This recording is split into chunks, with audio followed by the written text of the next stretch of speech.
I'll get in your director's seat. I'm about to Get in it, bitch. I'm about to. Oh Lord. Tell me if you can hear me. And my weird ass music I always choose for these things. You do choose esoteric. I like it. I like the weird music. Yeah. I said it earlier. Video game music people be like ambient sounds of screaming and torture. Oh man, this is a banger. You're not wrong. Hello, everybody. Hi. Hi, cat. It's Caldo Cat. Woo! Welcome to the 5th stream for the month. This should be the second to last one, because tonight I'm just going to do like all the leftover 10s, because we have 6, and we usually do 6 a night. And then tomorrow I'll do the last 4 of the 20s. They will probably take a little longer than the 10s, so it should probably even out to the same amount.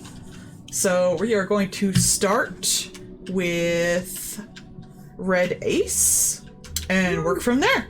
Hooray! Ace is the base for the helpful tiefling tail. This is the second time I've been asked to draw on a request stream this specific pose with the same reference. Caldo Cat. With a fucking bottle. Caldo Cat made a spider sauna. And I was like, I made a shark. I actually have one I'm working on. Let me show it real quick. I just haven't done the rest of the art for it. I was like, My Betty Boop spider sauna. Spider cow, hee. I'm not sure what I call her. I call her Ink Spider. Ink fly.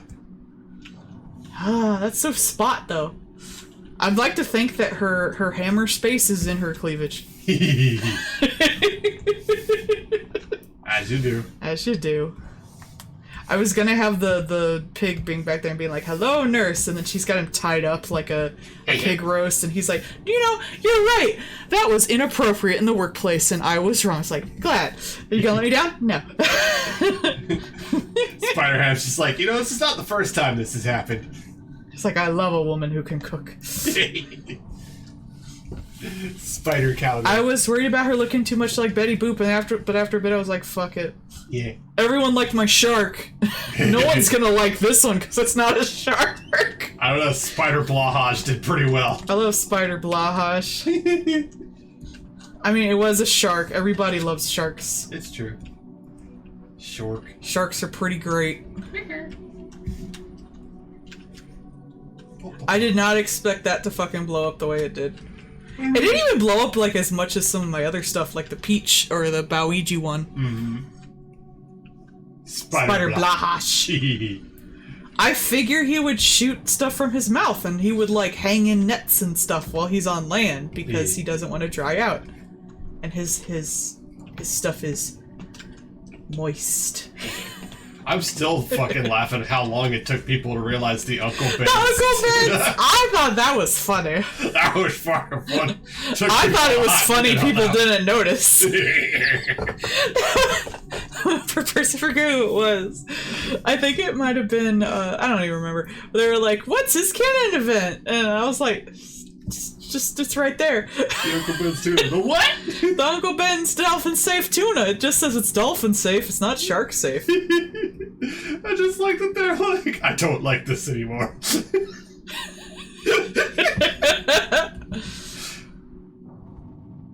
Did you see like Miles? Was it like Miles Meowis is trending a lot right now? Miles Morales. Yeah. Miles Morales. Yes. You showed me the one of him hitting the window or something. Yeah.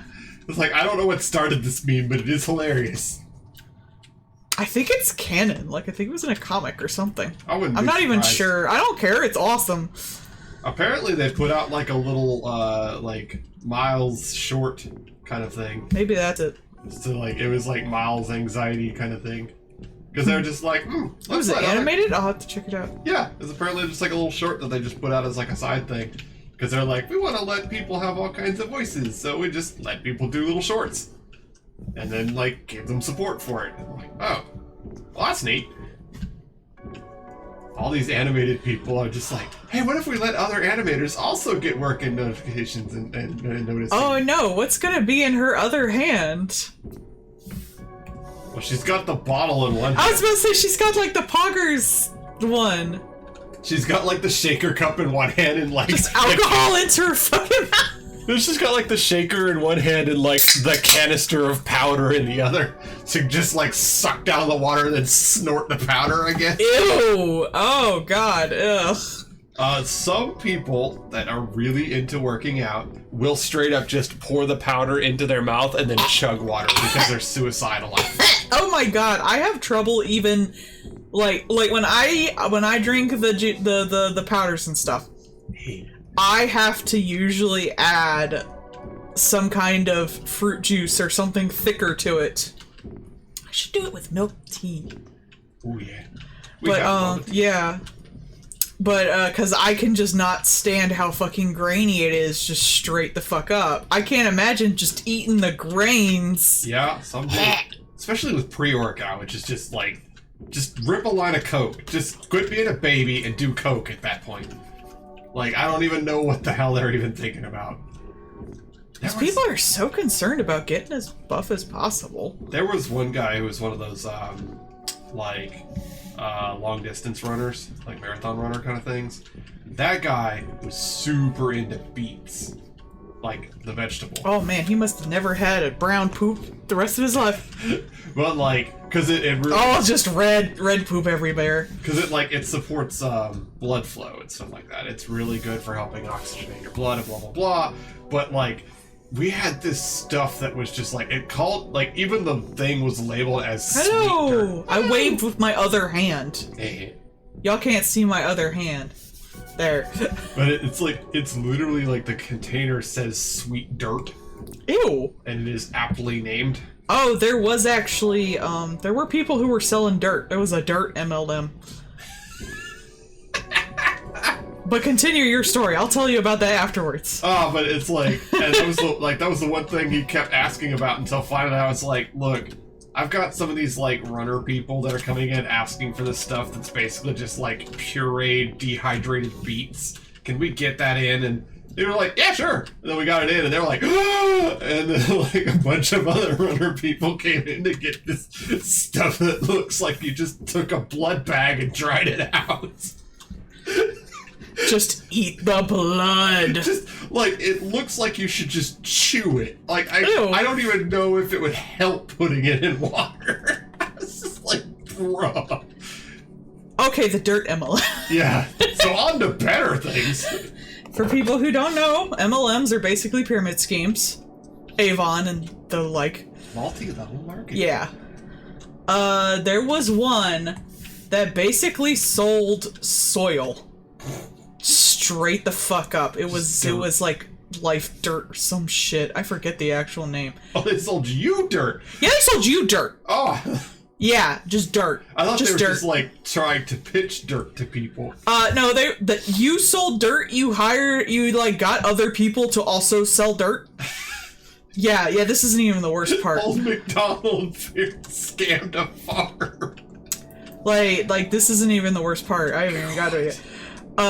So what they try to do with this dirt, like, you know, like mud baths and stuff. Oh yeah. They tried to do stuff like that, like, put this dirt in your fucking, like, foot bath and see all the shit come up. It's like, well, it's obviously shit from the dirt, but no, it's the impurities in your fucking feet. Hello! Put it in your bathtub. Yeah. Well, that's the thing. They started out with that. Like, mind you, this was just, like, clay and dirt. Of course. Just dirt they got. I don't even remember where they got it. It was just dirt. You gotta get magic peat moss in there.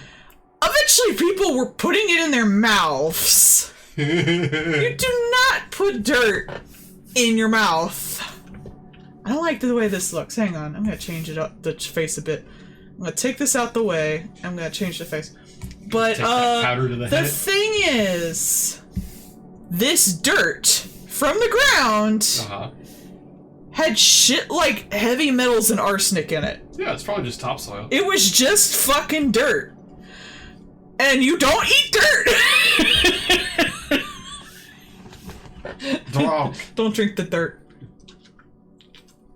They're eventually mixing it with water and like, yeah, drink the dirt! They were probably... And so now, like, a bunch of people are convincing people to sell fucking arsenic dirt to each other and eat it. I bet it's just, like, topsoil It was just topsoil. Especially because it's probably scraped from, like, a construction site or something, so they just peel the topsoil off. 'Cause a lot of times for houses they do It's sort of like, you remember the radioactive, like, balance bracelets? And how it was just like, well, we got radioactive plastic, we gotta get rid of it somehow. Might as well sell it off a weird-ass Chinese website and say it's healthy for you. Remember the one that was the anti-5G bracelets? Yeah, that was the one that was radioactive. That's it's just like radioactive slag. Yeah. It's just like, it was like, you gotta get rid of all this topsoil dirt. You might as well tell people to fucking put it into their fucking mouths. I wipe my brow and I slap my nuts, breathing in the chemicals. God, some of that stuff is just heinous. Like, MLMs are fucked up, man. Like, there's just some, like, freaking Captain Planet-ass supervillain over to the side. Just like, yes, they'll buy anything. Oh, but it was less that you buy it for health benefits and more you tell other people to sell it and you all make money. While claiming it has health benefits. It's breathing in the channels. Let's see.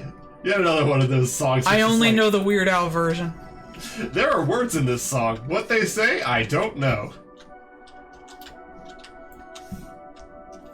What was the one like that smells like Teen Spirit or whatever? Is it Smells like Nirvana. That's the one. I never even heard half of the fucking songs in real life that Weird Al sings. That's right, Teen Spirit's the Weird Al version, isn't it? No, Teen Spirit is the Nirvana version. Because that's, fucking, Oh, wait, did I have it correct? Yeah, oh, okay. And then Smells Like Nirvana is the Weird Al version. Get it? Because it's Nirvana. Yeah. No, I probably was still thinking of the Weird Al version to begin with. Weird Al Yankovic. Yeah. Name one American thing. Weird Al Yankovic. No, he's just weird.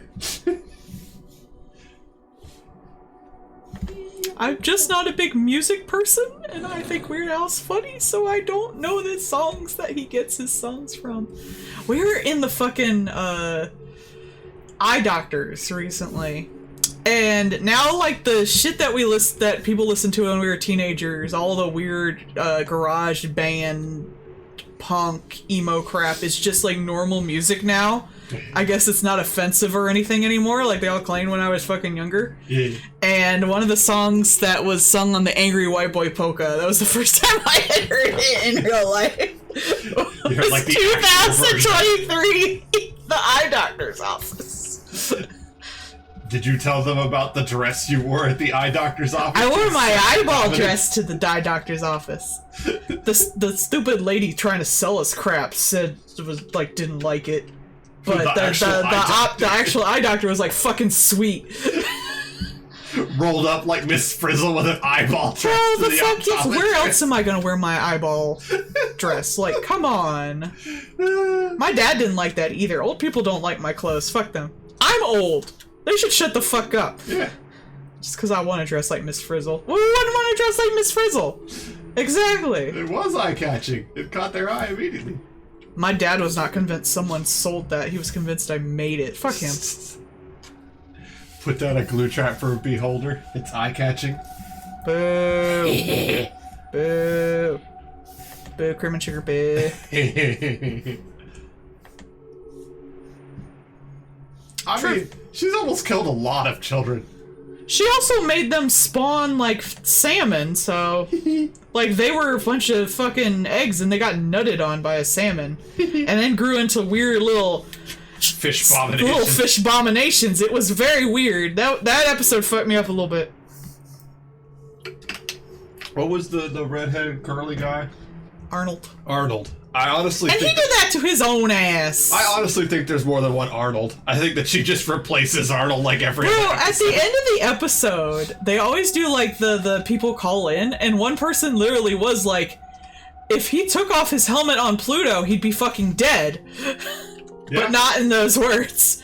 And the person was like, this is a TV show. Like, literally, it's like, you fucking idiot. This is a TV show for children. We're just trying to show that it's fucking cold on Pluto. We're just gonna stonewall We that. have a magic school bus and a fucking lizard who can drive it! Shut the fuck up! You're surfing on a sound wave and a satellite on Mars. Oh, the sound wave, the sound one was one of my favorites. I had that on was. VHS and it was like spooky. That was banging though. It's because it's Miss Frizzle. You're telling me that chick wouldn't do something spooky and goth? It was so cool though. They were in like a haunted mansion of sound. It was really neat and I liked it. Miss Frizzle, the original goth wife. Hey, she was going there to meet a chick who was doing like a thing because they were gonna, you know, do a fucking thing. Yeah, I forgot. Worms. They're not real children. I'm telling you, I'm still convinced that there's more than one Arnold. Like, she just has to keep replacing. I mean, there was that one time they just went inside that boy. It's fine. It's not the Cheetos one. There was one where he turned orange. Yeah. There's two separate ones, honestly. Really? Yeah. I forget if they went inside him when he turned orange. I think they did. I feel like they did. Homunculus vats for her students. Yeah, probably. Look. Also, all he did was catch a cold. Look, I can't keep getting my funding if my students keep getting. Everyone's like, oh, that's so scary. And then the actual episode, they're like, yeah, it was fucking fake, bro. Chill. It's fine. It's not real. It's a TV show. Says the TV show. She's got magic. They'll get back up. She's a witch. Yes, generally. She's a queen. I also like the one about, wetlands, because I like wetlands. I just think they're cool. I just think they're neat. Showed how they made marshmallows. She totally would be a great old one warlock. Yes. The higher power is just her lizard. It's her familiar. I choose to believe the lizard is actually the source of the magic. Oh, there was also that episode where she talked about friction, where they went to like a frictionless baseball field. That was cool. Yeah. Just dunk, dunk, dunk, dunk. The higher power is the bus. What if she is just like a vessel that the bus uses to lure the kids inside?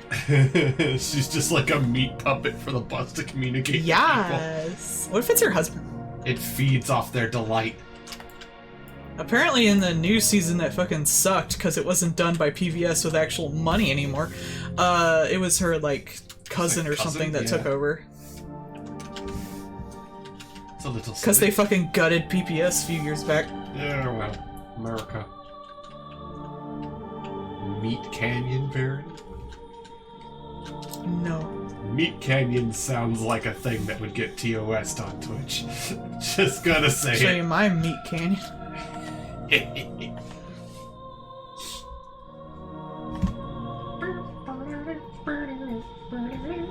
I finished the first chapter of Resident Evil 2's remake today. She was playing As Leon. Ah, Meat Canyon is an animator. Oh, okay. So it's an animated thing. Is that like, what was the Devil Lemon? Something like that? Hot Diggity Demon. Maybe. He did all those, Like Smile HD? No, he didn't do Smile. He did a bunch of other My Little Pony ones. Lemon Demon. Lemon Demon.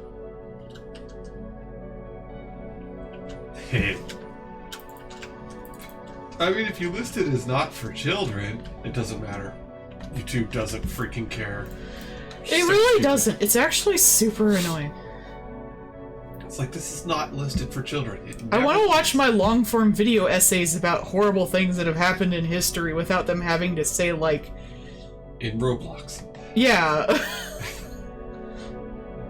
Please don't... Having to demonetize censor them. the word murder on a fucking true crime podcast or some shit. That's so They stupid. don't even say it on a live now. They just said, like, this person, and then, like, silence. Yeah.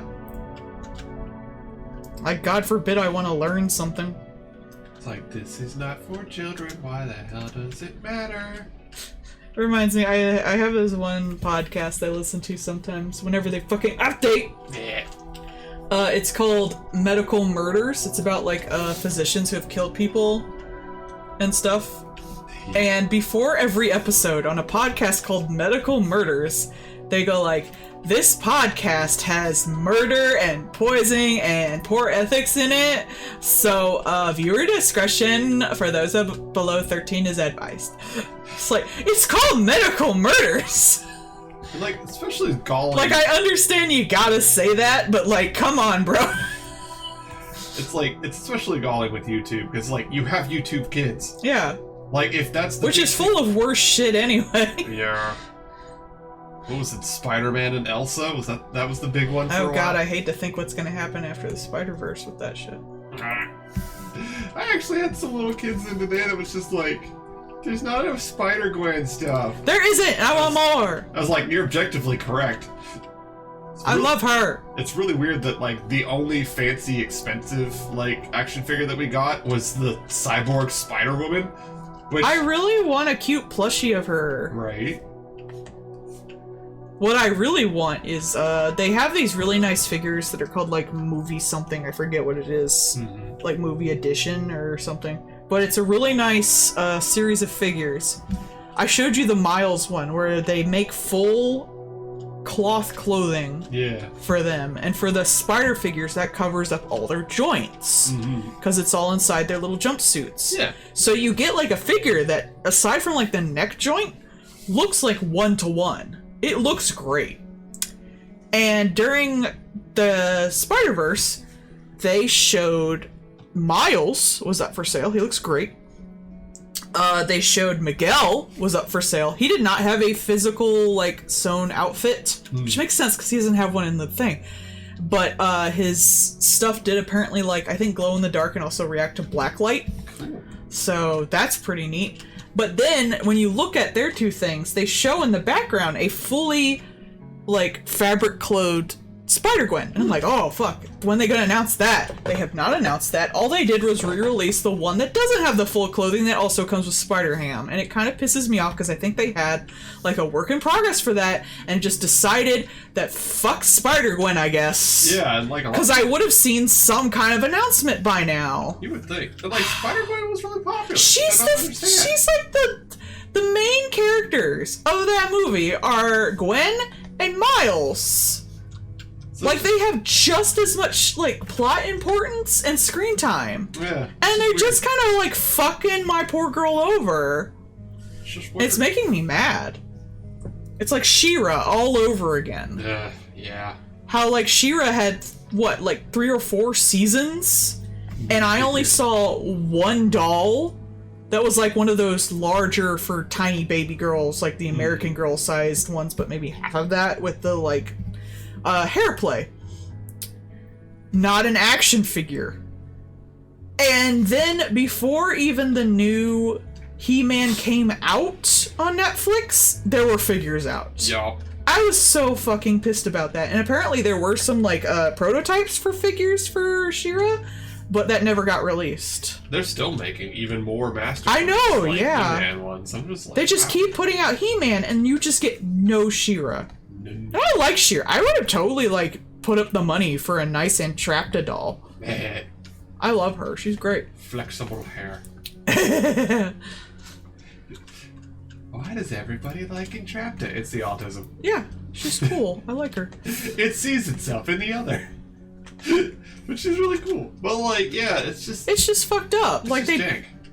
Is it because she's a girl? Like, she's so important to the plot. She's a girl. She's half of the conflict in the plot. They're like, no, we don't want to overlap. The guys can't have. Oh, but figures. Miguel gets a fucking figure. These aren't even, like, kid figures, though. Yeah. The movie class ones are $300.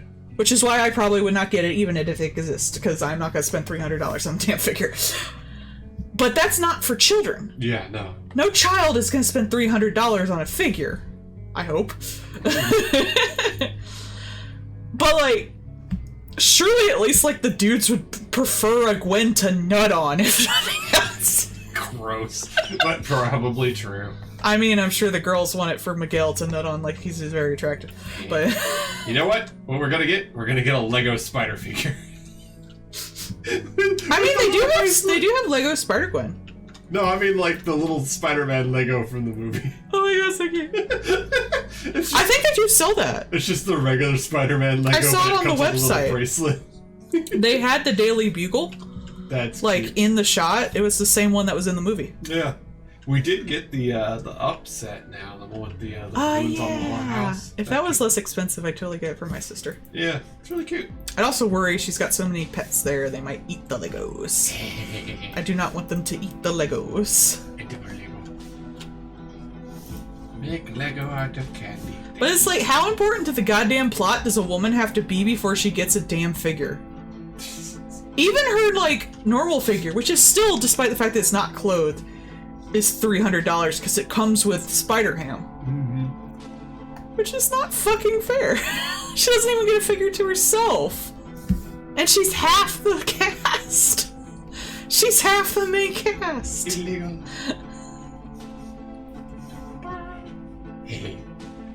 And whenever you see merch, if there's a Miles in there, especially for like the younger kids stuff, there's also a Gwen. Yeah. It's Peter, Miles, and Gwen. Always together. Like unless if it's any set, it's always those three. We we got like the Amazing Spider-Man, the little kids one. Yeah, those are so cute. They're cute as shit. That's one of the only ones I've seen that has a Spider-Gwen toy like by itself. I might want it. Like, and you know what's funny is we'll get it in and it's like immediately gone. Because that's one of the only Spider-Gwen things you can just get. I just want Gwen. But like you think they'd at least get it out there for like the horny teenagers. I am not personally attracted to Spider-Gwen. She's too young.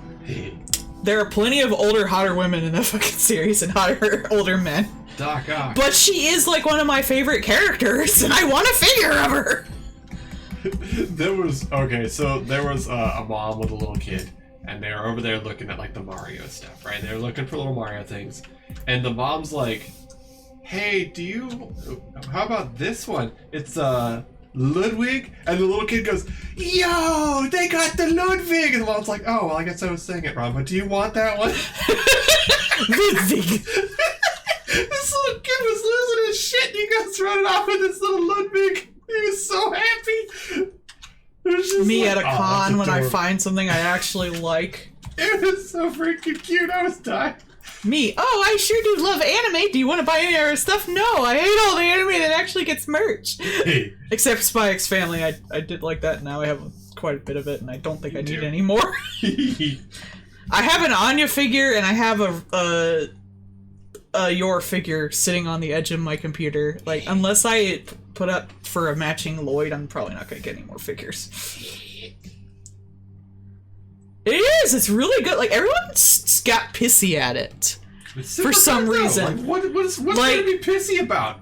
One person did point out is, like, it doesn't have any teeth to it. And I would, like, it does later in the manga have a little bit of teeth, but it is definitely not a high drama, high thought manga, but it's not designed to be, so it's not every manga. It's like, it's a fun action comedy, and that's all it really needs to be. Not everything needs to be Promised Neverland. It's like, it doesn't need to have the dark shoe drop like Lost.jpg. Calm down. You can just enjoy nice things. Yeah. And it does what it needs to do great. Yeah, like there is conflict and stuff, so like it's fine. Calm down. Blinded just. Well, but it's a good-ass anime, and I'm looking forward to the next season coming later this year. Mm-hmm. Just like with Witcher Mercury.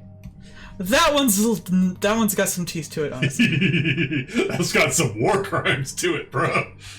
But it is, you know, Gundam. They all have war crimes. Oh, yeah. I mean, it's not a dark show. It's not supposed to be. It's a comedy. Mm-hmm.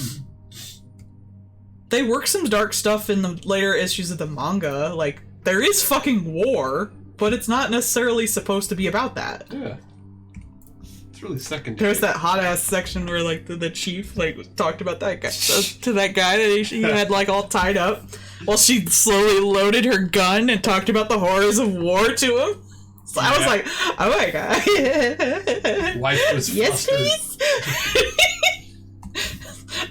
I would like to sign up for this. Can I get this now, please? Sounds of bottoms luster. Oh, hi, Doom. But it's supposed to be post-war stuff. Like, there's still crap going on, but the ideal would be, again, everyone to have peace. Now, I don't believe the people both Yor or Lloyd are working for have that necessarily in mind at the top, but, like, that is the idea. Yeah, it's Cold War. Exactly. It just has the vibe of, like, I have a bunch of jokes, and I'll put out some plot when I want to, but the plot is not the point. The point is the jokes, and they're like good jokes. The anime is leaning into it really well, too. Like, the whole thing with the theme park. Yeah. And, like, it's got great timing for a lot of the action stuff, especially as, like, comedic as some of it can be. But, like, also, you know she straight up murders some of those people. That guy was stuck in the ceiling. He's dead. That man's dead. Of course she's murdered people, Paul. She's an assassin. She punted that guy down the hall. He's dead. She also at one point kicks a fucking, like, stun gun into a dude's throat. Like, he's also dead. Yeah, I mean, there's a lot of dead. Specifically from her. It should be interesting if they do that in Japan, because actually in Japan, it apparently has a very large child audience. Yeah. There was a great ad for, like, Boss Coffee. Yeah. That, I watch a, Twitter that actually talks about all the, all the Spy X Family merch that comes out. And they have a lot of, like, casual school supplies and stuff, but they also did a thing for Boss Coffee, and it basically showed, a mom and a dad working real hard, and their kid is watching Spy X Family, and it's that scene where Anya's getting interviewed to go to the school, and she goes, I love both my mommy and my daddy the best. And the little girl comes up to her parents and shows them a picture she'd drawn of them together, and she repeats the line to them. It's like, I love both my mommy and my daddy the best. And it's so sweet, and I'm like, this is a commercial for coffee. It is. It's just so precious. So it has a relative child audience over there. Mm-hmm. It's kind of funny because, like, Boss Coffee and there's that one brand of root beer that they just call Masochist Cola, which is obviously a boss name for that. But they hire, like, some of these actors to do their stuff, and it's really hysterical to see, like, who they get. And one of the ones that they got for that was the guy that played the older of the two agents in Men in Black. Mm-hmm. They got that guy. Oh yeah, he was a teacher in one. That was cool. He like lasered the fucking the eraser that they put up to land on his head. He just eye lasers it out of existence. They're just like, that's just how Americans work. That's just like, yeah. Wasn't that also for Boss Coffee? It was. Yeah, Boss Coffee just does some great ads. Damn. They just don't care. Like, we got some budget and we can get some people and off we go. It's like, damn, okay. Okay, Boss Coffee, chill. It was like, sure, why not? What was the long man? That was for some kind of a candy or gum. I think it was taffy or something? Yeah. It was just like a that was whole fun, yeah. series of commercials. If y'all don't know about that, Google Long Man on YouTube and stuff. Like, it's a whole series of commercials about this couple and the guy's getting cut because he's too short. And then it has a surprise ending that I'm not going to spoil. Go watch it.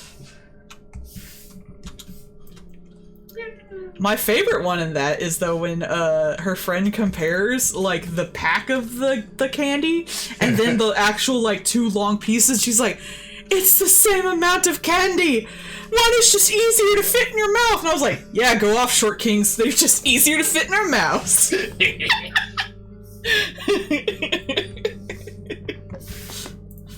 That's so accurate, though.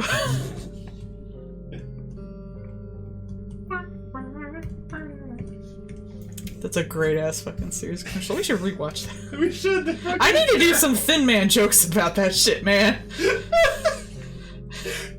Long man. Hi, Calliope. Wow, it's been a bit, Calliope. Oh, hi. Long. Hey. Head pat the Calliope. Like, boop, boop, boop, boop. Hey. There you go. How have you been, Calliope? That's good, because you got a thing tonight. I have my margin of error so fucking high Don't know what that is. It's basically how much of, like, a difference in the colors it's willing to, like, there's obviously, like, a gradient of colors. It's how much it's willing to, like, pay attention to. Calliope indeed. Especially cool. See? Cut it out. She's OP. Calliope. Oh, pardon me. Let me just get right by you here. Oop. Bad dog. Hey. I have a shaker cup. Mine has teeth on it. Yay. We're over here on the pretend south of Virginia. We're southern, quote unquote. I can't wait till we can fucking move. I'm very excited about moving. I want to leave. Gonna go to Illinois. I want to leave. I've never been there before. Elise said she was going to ask about her friends that actually live in Wisconsin. Wisconsin. Which consonant? Which consonant? And then like go over to Illinois because it's apparently a little cheaper to live there. So I might look at that too. Yeah, I mean, I can work at wherever. There's Targets all over. Honestly, yeah, they're cheaper. It's so cheap down there compared to ours. It's like half our rent. Yeah. Think of how much money we'd have if we did half of our rent. I'm not lowering commission prices. Yeah, we were looking at some places there, and like legit, it was like 400 to 500. I don't know. I might actually come to think about it. If I can live off of less, I would consider it. I would at least consider it. I don't know if I'd do it. Yeah, well, I mean, like, we're in Virginia. We have a lot of property tax, too. Yeah, see, we have the property tax and the high fucking cost of living. And the high rent. And no health care. So we have all the bad things. And everyone's trying to convince us otherwise. It's like, no, we have your shit, but worse. Yeah, unfortunately, Virginia is a largely military or military-based state. Yeah. So they're like, well, Uncle Sam has got all of the money, and so we can just raise the prices and stuff. And we're not fucking military. And they're like, well, cool, thanks. You know you gotta have the rest of the state to be there for the military, right? No! Should I just make this can green so she could superimpose whatever flavor she wants on it later? That would be pretty funny. I'm gonna do that. It's a green screen can. This is Little Nightmares. Oh, I just had like a horror playlist. But this one's Little Nightmares. I'm triggered. Hey, the wife has been summoned. Little Nightmares was Ears great. pick up. It's like opening the tuna can. Little Nightmares. Well, it's a very good fucking game. It's gorgeous and I love it. Fuck y'all. I probably won't like the new ones they put out though that I know they're working on because it won't be the original makers and like I didn't like Little Nightmares because it was a fun game to play or had an interesting plot because it has basically no plot. But I loved it because of the presentation and the horror of it and the sound design and the art design and the background design and all that stuff. And if it's not in the new ones, I don't care. I'd probably completely abandon the fandom. Unfortunate. Just be like, nope, throw it away. But if they get a good team to work on it, I could see it working out. There was one thing that was talking about, like, because, we're slowly creeping closer to Skyrim in Space coming out. And people are like, man, look at this new thing that they, the most recent one they showed us of it, where you can clearly see that they've had a massive lighting upgrade and a large model downgrade. Oh, no. It was like, oh no, put the lighting back! It's like, look, don't make your lighting better if your models look worse. It's only going to show us how much worse they look. I mean, like, one of the things they talked about, they're like, look, on consoles, we're going to have to lock it to 30 frames. And they're like... What year is it? Yeah, well, first off... But like, if it was on the Switch, I could see that. Which apparently the Amori port has more content. So now I have to get it on fucking Switch.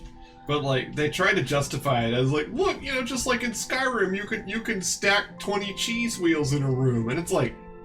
Okay, but that just means that your software is shit. If you have to lock it to 30 frames because your thing will burst into flames, then you just have made a bad engine. that's just being I would lazy. rather have it run well than stack 30 cheeses. Yeah, and like, if I'm not in the room with the That might be biased of me. like, if I'm not in the room with 30 cheeses, it shouldn't matter that I can stack 30 cheeses. I'm not there, they shouldn't be rendered, and it shouldn't matter. It will have none effect on the game. I don't know why people want to do all this, like, look, ours is the highest definition that has ever been, and look, we have the most polygons. It's like, it don't look good, though. Like, if it looked good, it won't matter. And then again, one of the highest selling games around is a $3 8-bit Vampire Survivors. Like, it doesn't freaking matter. Undertale. Minecraft. Vampire Survivor. Freaking Brotato.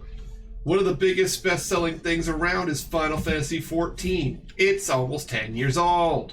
Who f***ing cares? Graphical fidelity is meaningless. I prefer the PlayStation 2 look when everything was like hand shaded and all the stuff was manually done rather than just AI'd in and stuff. It's like, look, because then like nothing looked off because everything was pre-planned, and I know that's a lot of work, but I'll take smaller games. Like, art style and art direction will always be more This important. Is a different Little Nightmares style. I know all of them. I locked in a little thing that was really cute. That's like, you know that little, that Star Wars game that I showed you that had the little critter with the lady? Apparently for that little critter, they have a little Muppet for doing the mocap. A little hand motion Muppet. And so they had some behind the scenes thing of like the character actor for the lady like laid out on her back and another lady beside her just moving the little hand Muppet at her. And I'm like, yeah, Muppets! I was very excited. I'm biased, but I don't think the new Silent Hill will look as good as the old Silent Hill. Probably. At least style-wise. It depends if they go for like a proper style, like choice. I just think like the old one just looks better because it leaves something to the imagination too, with style. If you look at the original artwork for Silent Hill 2, like even the artwork, which should be like the highest definition you can get, you can't entirely tell what the things are. Like they're just masses of flesh and stuff. Like, how much of the fog are you guys gonna have? Yeah, like, what are they gonna do with the fog? Me having a fit over here. Like, can I see things? I don't wanna. And like, I don't know how to feel about that one. That's apparently gonna be like, not even a real Silent Hill game. It's gonna be like a Silent Hill event. I just want F. F looks great. Yeah. F looks like it's actually designed from the ground up to be a game someone wanted to make.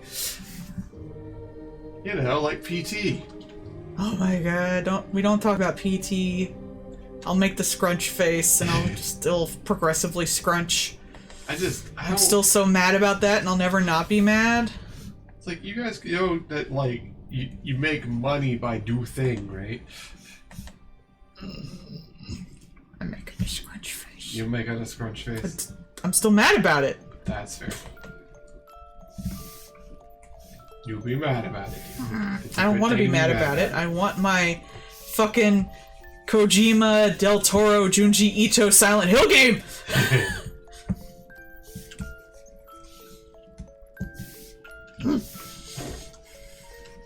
Oh, it's the 19th anniversary of Silent Hill: The Room right now. Oh, fun! Yeah. That one is, like... I think it is my favorite. I don't think it's the best one, but I think it is my personal favorite. It is now as old as that baby man who's in the game. Actually, I think he's in his, like, 30s, isn't he? Yeah, I actually looked this up. There isn't actually, a good set age for most of the characters. Yeah. Except for Heather, obviously, because she's just like a teenager. But most of them it says like late 20s, early 30s. Yeah. I think for James it was actually like late 20s, mid 30s or something like that. It was to the point where he would be having a fucking identity crisis. James? Especially after he killed his wife. Hey. Spoilers. For a 25-year-old game. James Sunderland wins the pillow fight. He did kind of do it for her benefit, though, I guess. Wins a pillow fight. She didn't want to be alive. Don't we all? Well, she was kind of dying. Yeah. It's the Pyramid Head. No, Pyramid Head's like the violent and sexual urges he was having while he couldn't have his wife that he feels guilt over, like a little bitch. Imagine having sex. Everyone talks about the sexual part of it, but Pyramid Head's also very violent. He was probably super, like... You know, there's a lot of built-up anger when, you're... what's it called? It's like caregiver fatigue. Yeah. Like, that'll run you the hell down. It's like, you know, you can't do anything. Yeah, and she's fucking mad at you the whole time. Like, that's miserable. And Yeah. You literally can't do anything about the problem. I'm not saying he should have covered her face with a pillow till the bubbles stop. But, like, it's not 100% ununderstandable, because good writing works that way. Yeah. And it was good writing. Yeah.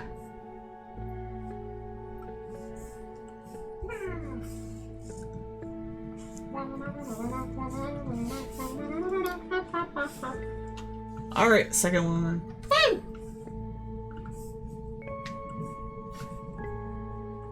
I want Little Nightmares stuff so bad. I love it so much. It's such a good game. It's so cool looking. I love the art design so much. It's like right in my wheelhouse of perfection. There's too many eyes and there's too many teeth and there's cute little babies and giant old grumpy people and it's perfect. Oops, all eyes, all teeth. There was that post the person was like, the big coat, big shoes thing. Yeah. And the person did too many eyes, too many teeth, and I was like, I can't choose! No! I would fuck both of them. Alucard from Helsing would like to know your location for Yeah, both. I found Alucard pretty attractive, yeah. He wasn't sad, though. I mean... He was a little silly, okay? Like... I do like silly men, but I'm not really attracted to them, at least fictional-wise. Obviously, in real life I am, because I'm married to your ass. Hi! So... I couldn't not be attracted to silly men if I'm married to you, silly-ass man. This is a perfect reference. Ah, yes, the Watermelon Smashers. Like... I thought that was so funny, because you showed it to her, and then she showed it to her people, and then Calliope showed it to me and was like, can you draw this? It was like the telephone of art. What's the Homestuck? Ah, yes, the circle of stupid is complete. Yes. I mean, that's just me at any given moment. I am the circle of stupid. Did you see that t-shirt that I found earlier today? With the, getting new dice is not gonna make you any better. Getting new dice is not gonna make your rolls better, everybody. I want you to know that. Sticks and stones may break my bones, but I guess vicious mockery. I like how you made a heart at nobody. I'm over here, you can make a heart at me. Yeah. Yeah. Heart beams. Is that emote Snurf? Oh. No, that's Heimerdinger. Snarf. That's Snarf. That's from League of Legends. You know, like the Coke that you drank. That's Snarf. That's Snarf from Thundercats.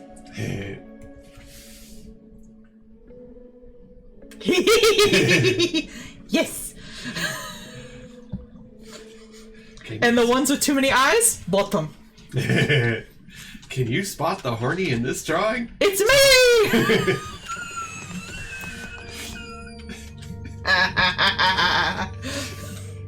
G. Is too many teeth horny? I never would have guessed. With all the fucking shit I drew. I saw that one where the person was just like, well, I'm gay, and had a picture of the, like, monster lady with teeth, and I showed it to my wife, and she's just like, yes, I see. Yes. Like, I don't even draw smut anymore, I just draw shit like this. Because I'm satisfied. Too many teeth. Actually, yeah, at the time that was too many teeth. I am getting my teeth better aligned. I am learning. More teeth.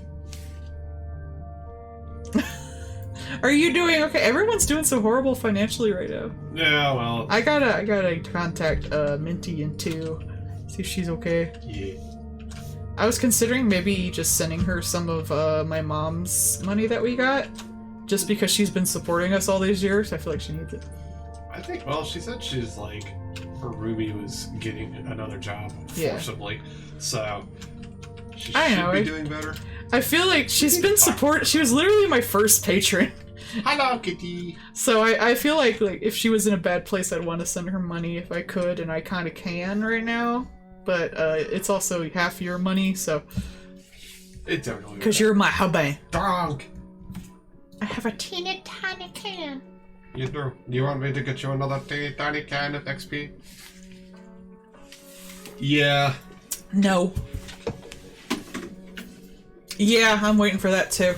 And Calliope, like, supposedly, it was part of the big budget deal to forcibly add in payments for student loans to that. Is Calliope in the States? Yeah, she's I thought she was one of the European ones. For some reason, I think all the tieflings are Europeans.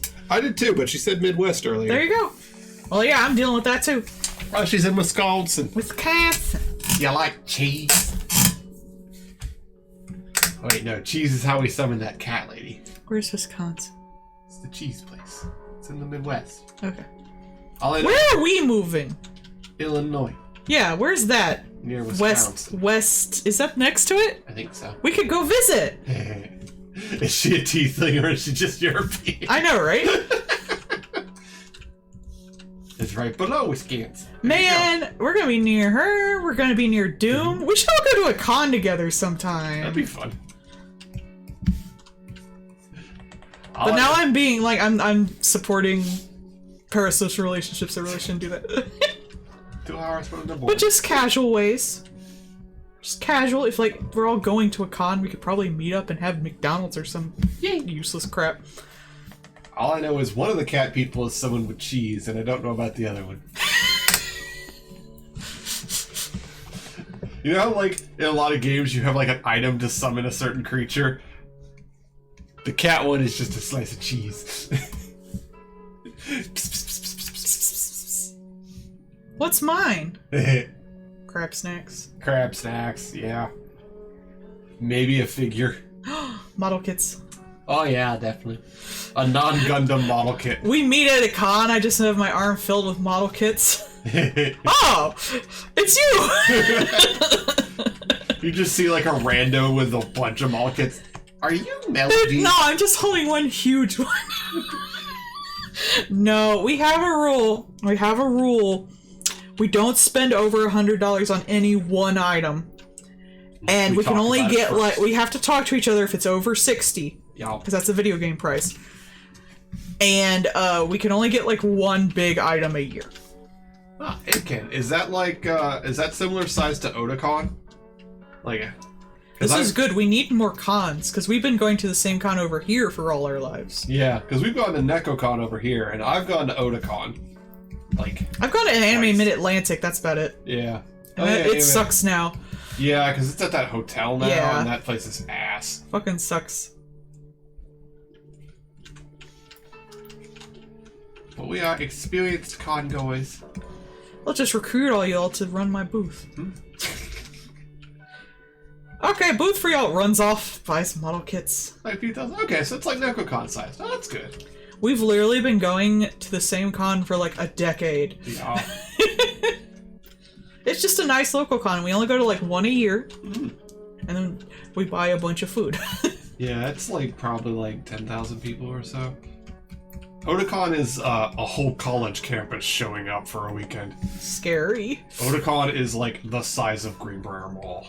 That's scary. It's far too many I've never people. really been to a huge ass con. Yeah. It's a bit much. I would definitely have to take breaks. Mm-hmm.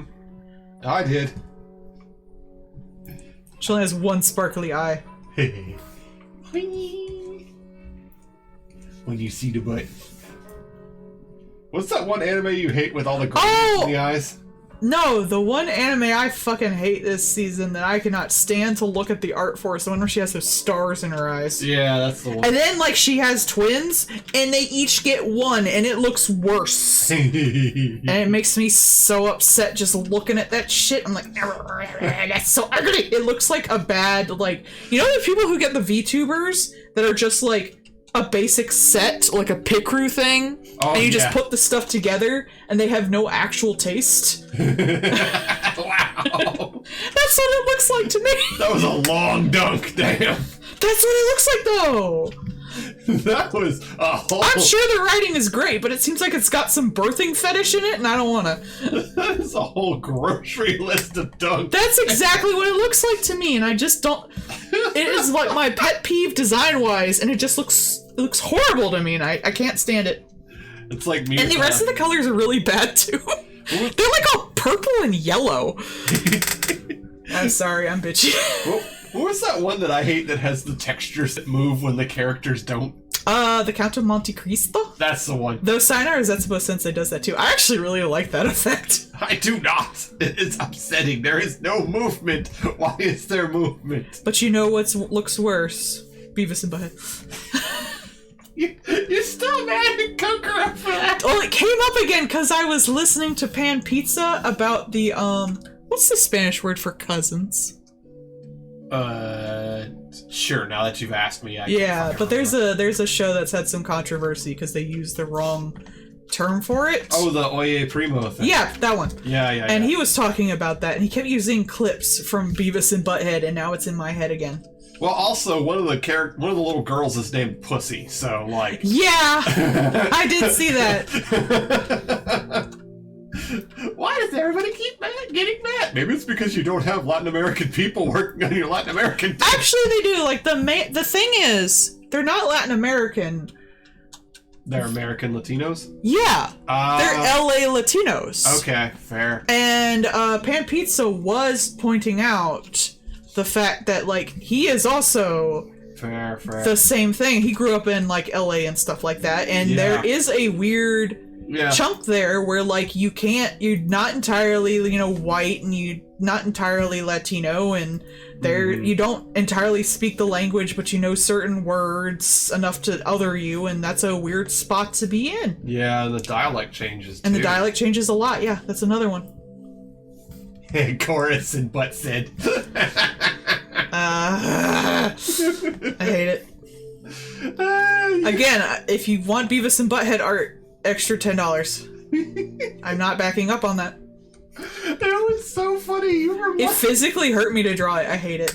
Boobs in the shot. I thought it would be funny looking. Boobs in the shot. Boobs in the shot. Yeah. Beavis and Butthead. It's not as hard. Armor's just hard. I have nothing against armor. I'm just not talented at it. I know how you Not without a lot of planning, so I don't like drawing it on stream because it's hard. Don't worry, Kokoro. I know how you can make it infinitely worse. What? Transformers in Beavis and Butthead style. That way you have armor and Beavis and Butthead. I think I would prefer it that way. Transformers aren't as complicated as some Gundams, though. Angular. Depends on the actual Transformer gen, I guess, though. Starscream. Do your favorite. I love Starscream, though. Starscream's my favorite. It's her favorite. It's hard. Like, Doom, you saw the difference between your PNG tuber and the stuff I draw on here. Like, if I have time to plan it, it's fine, but, like, on stream, it's hard to just, like, come up with that, because it's not my forte. It's out of her wheelhouse. I can do it if I have time to, like, to plan and study and put things together, but it's not something I can just pull out my ass to any decent degree. There'll be no R spoiling on stream. It's against US. Ha! Beavis and Butthead I just don't like. It's ugly! Just think of Cher in Beavis and Butthead style, because she I was. don't wanna. She was on an episode. Can't we do Daria instead? I kind of like Daria.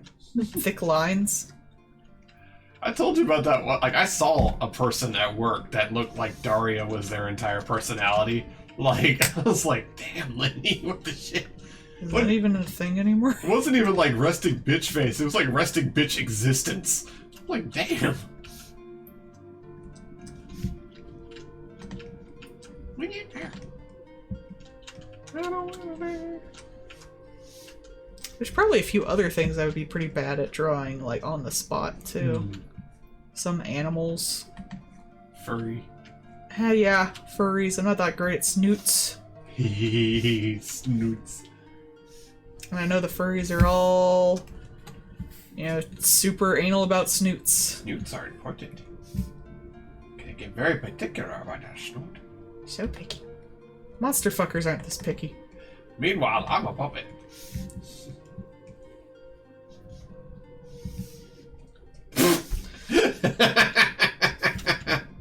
You talked about furries and super anal kitties. That is true. There's certain, like, people who, like, in fandoms, where they're super anal about a lot of their commissions. Like, this thing has to be exactly right. And it's not everyone in that fandom, but it can potentially be a lot of furries. Apparently the Warhammer 40k people are either, like, super particular or super not give a fuck, and there's, like, no in between. Yeah! Which is really interesting to me. I've had that a lot with the Undertale people. Huh. Like, there was that one guy who wanted me to change literally, like, 20 pixels worth of stuff. And there's a lot of people who are just like, cool. Ah, neat. Bones and glowy bits. I'm happy.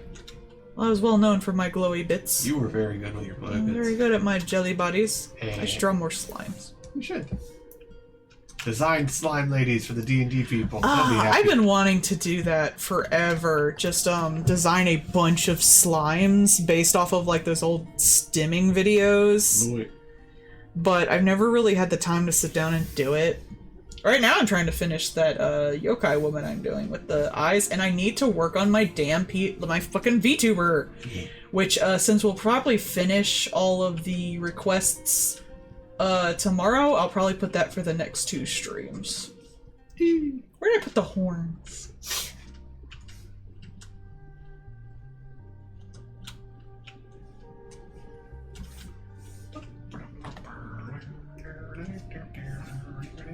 People who do horns like this can eat my ass. It's too complicated. Look how many layers there is to that bitch. More horns. Ugh. A positively infinite number of horns. Too many. There it is. How can you have a tiefling if you don't make it horny? You make it horny. It's just like, it's like 5 layers of horn. And the joke is because they have horns. I put it in the wrong layer. Drink! Wrong layer. Drink! This stuff's okay. It's a little thick. I don't know. I like my diet. I like my less taste. You do like your diet stuff. They had the diet version too, but I do not. The taste itself is nothing really to sneeze at. It's the Starlight. Like it tastes like the Starlight to me. It's fine. I like the Starlight. So. Oh no! What tiefling do you have? Is it red? Ram horns with extra little spikes curling off. Sure, why not? That's basically what this is. Hey. No, it's the ones like the ones I was doing earlier that have like 5 layers of horn, so it's like some interlocking things there and stuff like that. It's just too much. That's for like the real big dragon people. Yeah. Like, not even the furry dragon people, but like the high art fantasy dragon people. Mm-hmm. The people who do the art for magic. Those motherfuckers. I follow some of them motherfuckers. Oh my god. It is impressive. Wait. Stuff they do. Yeah, I ain't never done that. Sorry, my style does not go with that. My style is cute and cartoony. There's that one guy that I follow. He does paintings for a lot of like magic. And yeah, a lot of them still do physical paintings too. Shit's crazy. So tiefling.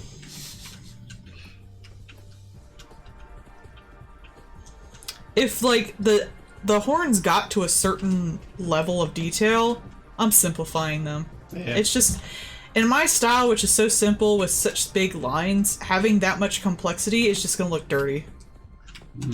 It's gonna look too busy. Yeah. Yeah, so it's just not apt for my style. I'm sure it's lovely with people who do like the really tiny lines, lots of detail. Those aren't me.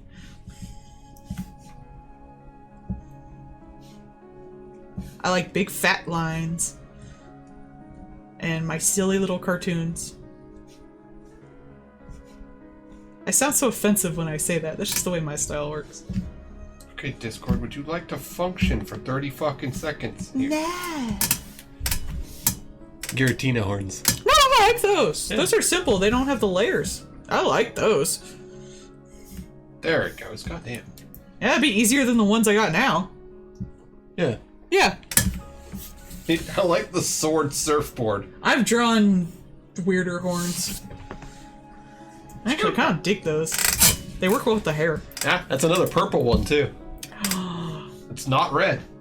So purple gang. Yeah, purple gang. We keep a tally on the tieflings of whether they're Why red are gang or all the purple tieflings gang. green? Hmm? It's all purple and red. People like purple. And Did they red. have to be by that section of the color book? No. Well, we have one blue one. No, it's the gays.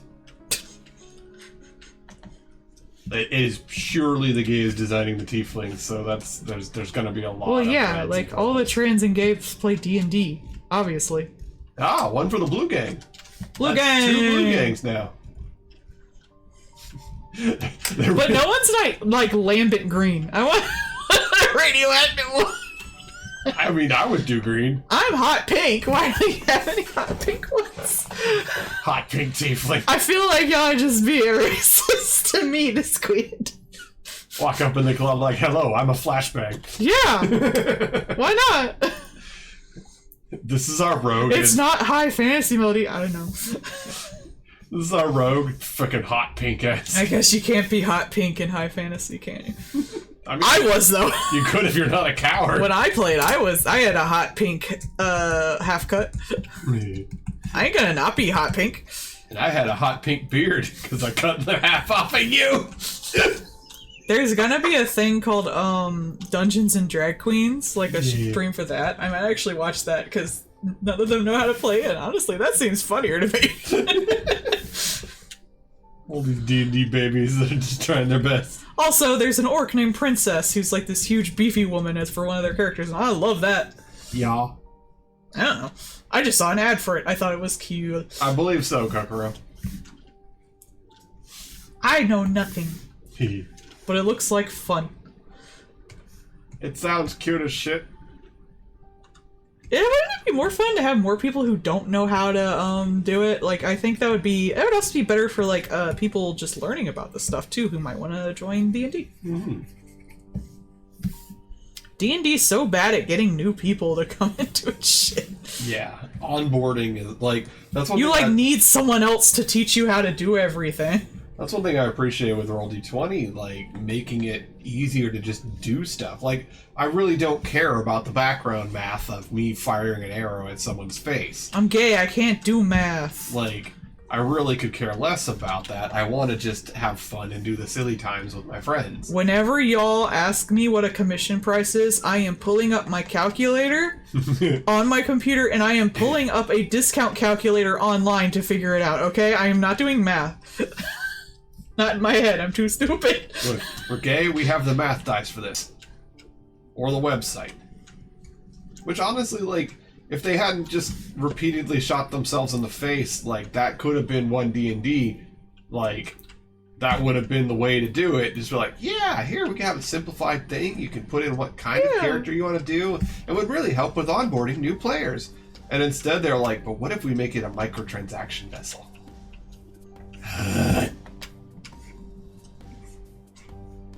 Yeah, but I'm not gonna do math. I ain't doing no math. That's what the math thing does on the website. The website does. Sometimes I'll set up the thing, the invoice, because you can actually like put down for the discount on there just to figure out what it would cost. I'm not gonna do math. I once did it a 25% off on a $100 commission. That's how stupid I am, everybody. I looked at her for Your that. artist is stupid. I hope y'all know this. She makes the pretty pictures. I She's do not the here pretty for math. pictures. Whenever we have to give tips, I turn to my husband and go do math. She do. And I'm like, stupid. I'm trying not to fall asleep because full time, and she's like, "Here, math paper, do math," and I'm like, "I don't wanna." Look, I can draw boobs. That's all I need to do in life. It's true. So I need boobs.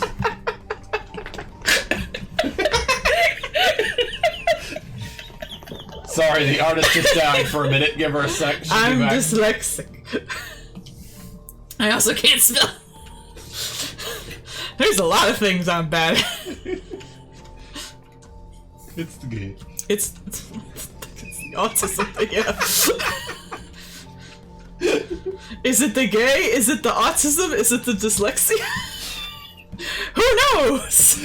Rolls dice. What's causing my problems today? Big red button that says gay, big red button that says autism, my wife wiping her head with one tentacle, Body the other dysphoria is on there somewhere. one tentacle for each thing, another tentacle holding a thing, wiping the sweat. PMS is on there somewhere. Is it around the time of your period? Nah. But I'm gonna press this button. Ah, Kitty posted a reference for her one. A Weffowince? A reference. Aww. For the holding out the submissive and breedable card. Oh god.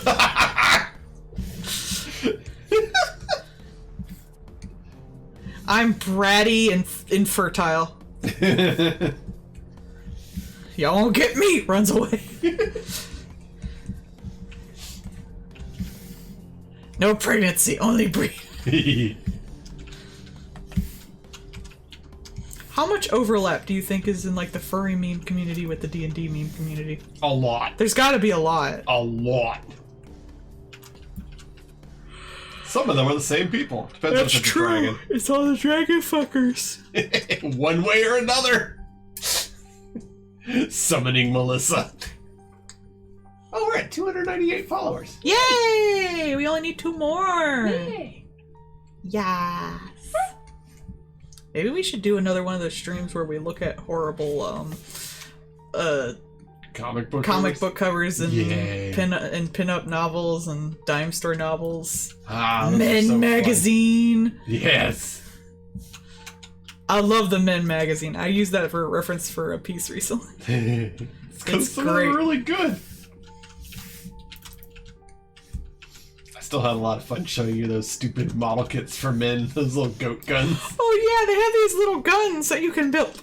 Like as model kit, like you can actually like screw them together and take them apart, and they actually like shoot little tiny bullets. Well, like they don't little... shoot bullets, but like if you like rack the slide, the Yeah. little bullet will come out like a real gun. Yeah, and honestly, like he has a cowboy repeater because he's a fucking Texan. Like you can't do a mass shooting with that. It's stupid. If you play New Vegas, you know what one it is. But I was like, if they ever put one out for that, you should get it. I'm gonna build it. I just like never action cowboy rifles. They're I just cool. like building things. I did the Pip-Boy. You did. That was fun.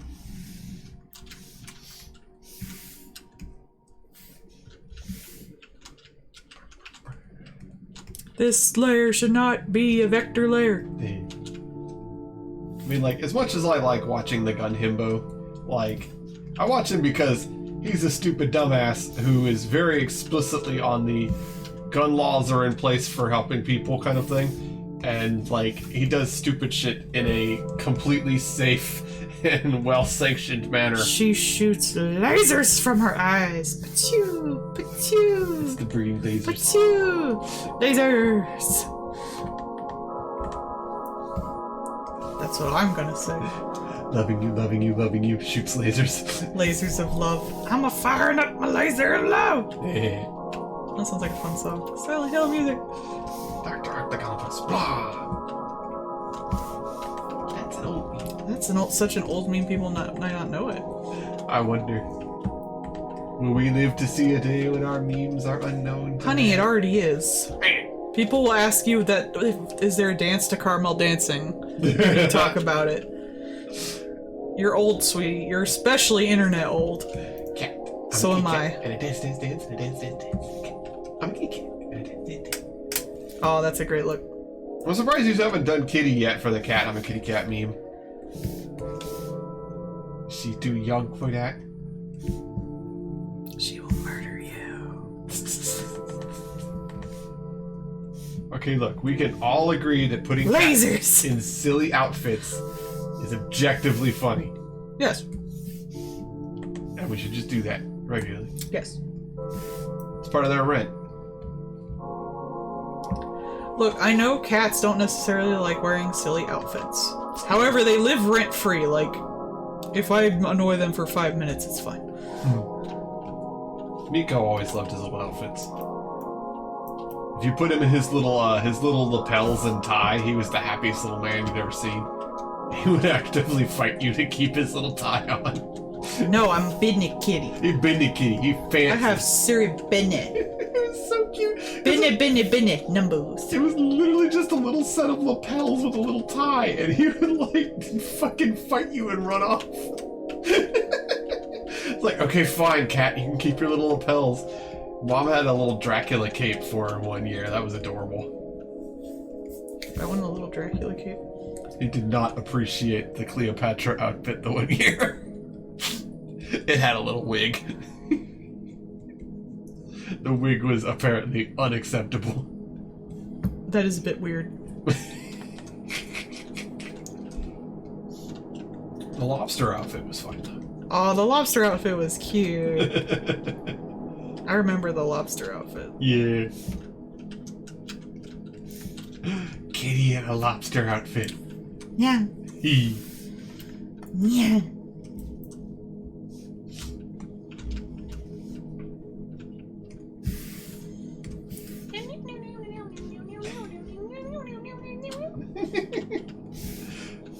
Pop-Tart Cat Nebula. That was one of my suggestions. But it's just like a piece of cheese. Like what? That or ceiling cat.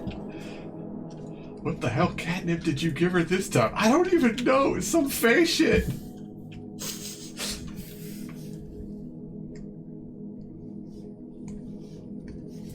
When you want that good fey stuff and you can't even see reality anymore. Actually, I think for Nebula, the ceiling cat would actually be a good meme. Oh yeah, I figured either. Just stares at you from the ceiling tile. Cuts a hole in the cheese. Stares at you.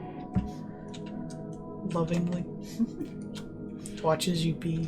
Or lovingly. Like the John Cena meme with like suddenly a tear in the wall and the face coming through. Are you sure about that? Are you sure Kissing about that? alone, handsome? He keeps sliding in and doing that with me.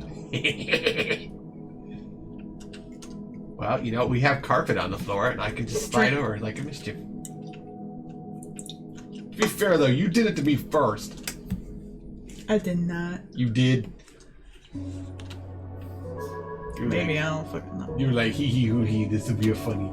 You're a funny. And it was. You were right, but still. Oh no! Nope. There's no line there. Where will the line go? There's no line there. How good is happy to you?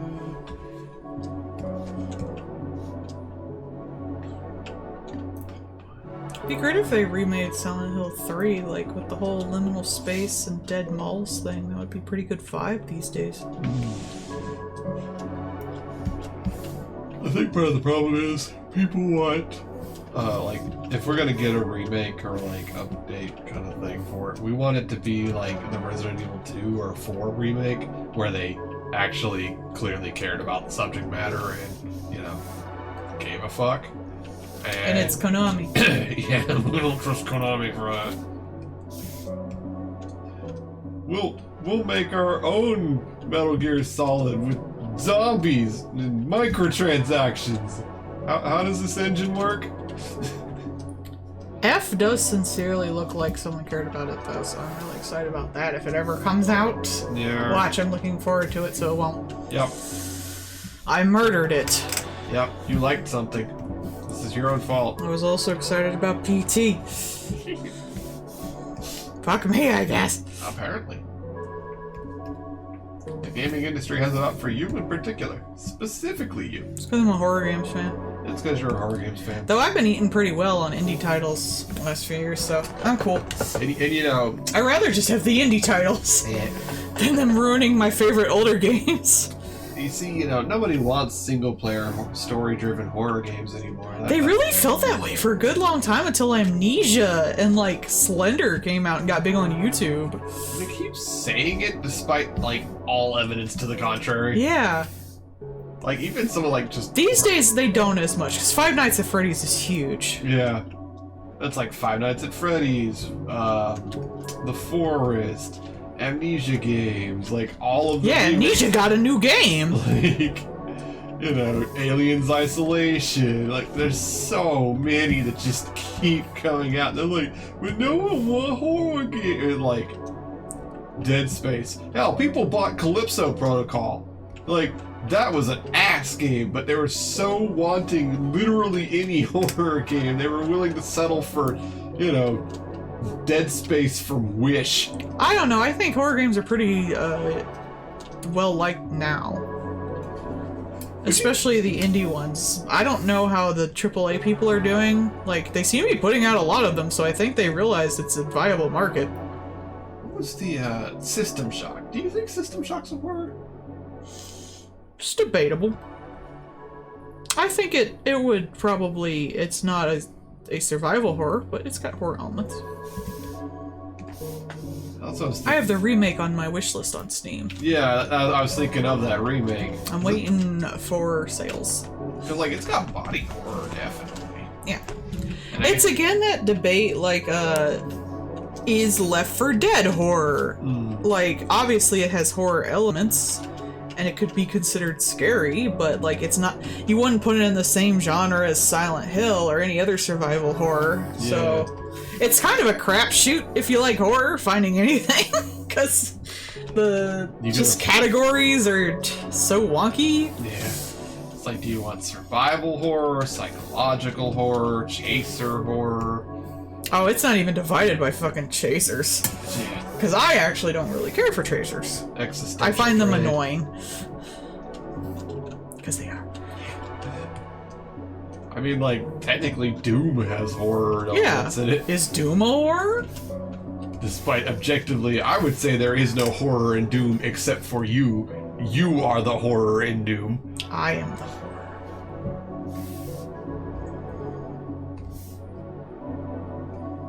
But someone who likes Left 4 Dead would probably not necessarily like Doom. Or at least, like, not for the same reasons. Is Amari a horror? Yeah, true.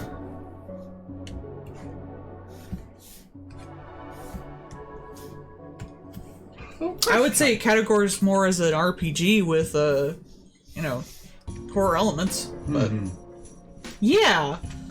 But would you consider it a horror game? It's really more of like an RPG. Of course, Calliope is cute. Calliope is always cute. Yeah. Again, this is all like pretty debatable. Yeah. And there's no incorrect answer. It's just interesting. Yeah, my opinion is one thing, and it is not any more correct than anyone else's. And honestly, I'm kind of up in the air anyway. I think I would put it on my horror list, but other people might not. Like, it's just interesting to think about because we have such a we always want to categorize things, but that doesn't always work that way. Plus, we're in this really nice space of where, like, we are actually getting quite a lot of variety in experiences, and that's good. When I was growing up, there was that weird genre of quote-unquote adventure games that, like, Psychonauts was in. Yeah. Which was just pretty much anything we don't have a specific other thing for. Like, it's hard as a horror fan, because, like, there's so many subgenres, and they're not necessarily always, intended to necessarily scare. Like, I would argue, Amari may not necessarily be intended to scare, is definitely intended to traumatize you. Oh yeah. No. I would argue Left 4 Dead is not necessarily intended to scare you. It's more of an action thing. I played through the entirety of Resident Evil 2's remake with Leon's thing. I would maybe like squawk when something surprised me, but I wasn't scared any damn second of it. Like that kind of stuff doesn't scare me. Does that defeat the fact that it's a horror game? But Resident Evil is like one of the defining horror games. Yeah. It's an action horror. Yeah. And a survival horror.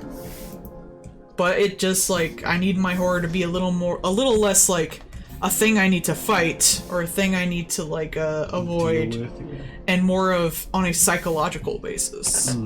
That's why I'm more forgiving of just haunted house horror, where you literally don't fight anything and you just walk through a scary story, like Layers of Fear. Layers of Fear. Yeah.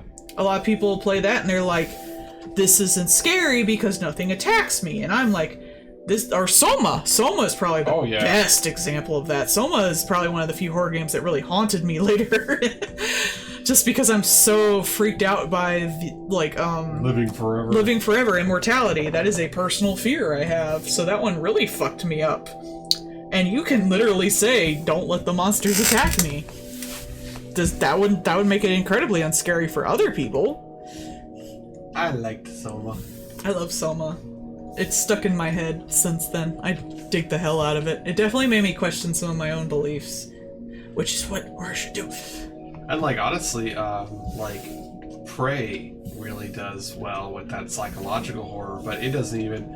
It's like portrayed as one type of horror for the majority of it until you realize like what is going on, and it becomes a different type of horror. And what if someone isn't scared about existential or psychological horror? What if that just doesn't click with them? Does that mean like Silent Hill is not scary to them? Mm-hmm. Like it's debated. Like it's sort of comedy. Horror is a lot like comedy. Yeah. Like it's very subjective to like what scares you, and like you know you can make a spider look scary, but some people do not care about spiders. Yeah. I don't like chasers in my horror games because they just put me into gamer mode, and then I'm not able to like vibe with the environment for the most part. I like to be able to take in the horror environment and see all the details and have it, you know, like just bake into me what they're trying to say with this piece. That's why I like Little Nightmares so much, because there's just so much detail to all of it that implies other stuff. And I also like it because it's very vague about everything. It gives you a lot of questions and no answers. That's why it's one of my favorites, because just the amount of element and design in it is so good. Yeah. And like you could say that, you know, some of the stuff in like Dark Souls and Elden Ring kind of thing, those are definitely very good horror elements. But like Bloodborne is much more horror than Elden Ring. Yeah. Despite them both having like, you know, gods and things beyond your comprehension and really horrific stuff that does go on in both of them. But like, I think we could all agree that Bloodborne is way more horror. I would love to play Bloodborne, but I'm just not good at those sort of games. And I would just end up frustrated and leave. Yeah. There was one indie game I played, it's like No One Lives at the Lighthouse. And it was almost like N64 looking with how it was designed. And you were just on a single island, and the whole N64-ness of it made the things like black ooze coming up from the floor. The fact that the rain was basically pixelated sheets, so it almost Silent Hill'd like how much you could see. And I was just vibing so good with this, because things would show up like when you look somewhere else, or you'd come back and there's some kind of weird ooze or something's been moved and stuff like that. And like, oh, this is so cool. And then a giant spider chases you from the point of view of the spider, and you have to run away from it. Oh boy. And I failed it enough because I was so annoyed with it that it actually just let me skip it. And it ruined my horror boner. 100%. There was no more tension in the entire fucking game for me. I was just like, well, I've lost it. Like, I can't even finish. I can't jack off to this. And it was so good up to then, because there was just like little things, like you'd wake up and like there'd be weird black spots on the wall, or someone totally fucked up your kitchen while you were asleep. They were so close to you. There's a cross that I'm not even sure even did anything, but I carried it around with me. Makes you feel better. Well, I didn't know if I was fighting something that might be hurt by a cross. But then all that tension was broken with that scene and ruined the rest of the game for me. And it wasn't even that long a game. I was super disappointed because I was really vibing with the aesthetic until then. Yeah, sometimes sometimes you'll have a part of a game or like a game choice kind of thing, and you're just like, okay, but what led to you putting this in the game this way? Because this is objectively terrible compared to like the rest of what they've done. Have you ever had... I've had plenty of games where there's stuff in it that I hated and it did, like, make the game worse, but it didn't necessarily ruin it. But No One Lives at the Lighthouse, that definitely ruined the whole rest of the game for me. Have you or the chat ever had something where it just, like, ruined the rest of the vibe of the game? Story-wise, gameplay-wise, anything? I think for me, like, sometimes it's, like, bad gameplay mechanics. Like, I do not like... This would have to be a game you were already into, though. Like, not a game you start and you're like, wow, these mechanics suck, and you leave. Maybe they changed it at some point or something. Like, suddenly they shoved in a stealth section for no damn reason or something. In Ark Survival Evolved, one thing that they wanted to do, like, they started off by being like, yeah, well, you know, we're going to add things as we go, and then everybody will be able to get them. And then they were like, look, as we go, we'll add things, but then you'll have to buy them. And then finally they were like, we'll add things, and you can see them, but we are actively gating the things you need for them behind paying us. And it was that progression, like, the killed it for me point was I could find and tame a really cool dinosaur, and I couldn't do anything with it unless I spent $10 to buy the DLC. Oh yeah, that would definitely ruin a game. And I was just like, no, I've already bought the full game from you, and you have actively put things into it to try and get more money out of me. And like, and I can point to a direct opposite of that with Deep Rock Galactic, where they are actively giving me a fulfilling game that I paid for, and then actively making more stuff where the entirety of the stuff is there for every player. And if you want to have extra things, with the little cosmetic skins and stuff like that, then you can keep actively supporting them. And I have, you know, not only did I buy the game at launch, so I got like the supporter edition or whatever, so I have the gold skins for things, but like later on they have added some other stuff, and I've been like, hell yeah, here's another $5. You put way more than that content wise. And like, so they are objectively giving you every, you know, the new weapons, the new gameplay mechanics and things like that. And then just being like, hey, if you want to continue supporting us, here's how. And I'm like, hell yeah, I am. There you go. So I don't know, like, for me, it's when something feels designed to force you into doing one thing or another. Like, particularly if it's to force you to change the way you're doing stuff, and not for any, like, story reason or anything like that, just because, like, aha, we've created a thing and we want to, you know, we want to use it. That just feels bad. It does. You know, like, I do hate it when you're like really far into a game and there's like something you never used because you didn't like it, and then all of a sudden you have to use it. Oh yeah. I mean, that happened with Deus Ex, with the stealth stuff. Yeah. When they with the bosses. They objectively told you, like, yeah, you know, you can play this however you want. You can be stealthy, or you can, you know, bring extra candy bars so you can have energy and then be able to punch people, and right, however you want to do. And then, like, you get to the boss and it's like, no, you can't stealth this. Nope. Hope you built for murder, because that's all you can do. What do you mean you didn't build for murder? Why didn't you build for murder, you weirdo? What do you mean stealth in our stealth game? That's weird. That's weird, bruh. That's... Oh no, I put the at everyone into the 10. Oops. Anyway.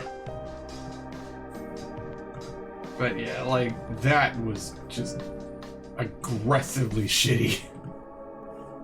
I'll delete that and put it in the everyone. I do that because I'm looking at people's 10s.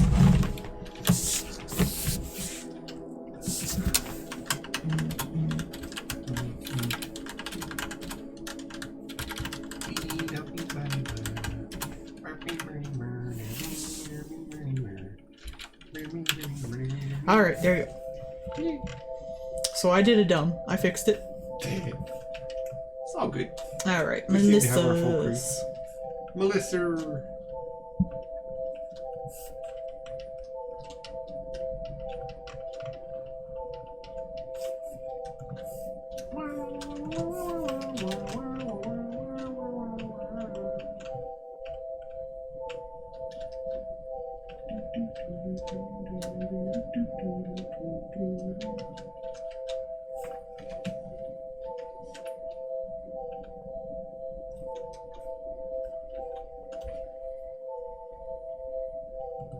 Okay, I got it. You got it. Took me a sec. If you ever need me to parse something for you, I'll parse you. I'm very partial to you. Is Yume Nikki horny? I would say it definitely is. Yeah. Yeah.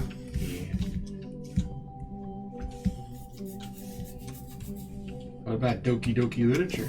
I would say that's objectively intended to scare you. Yeah.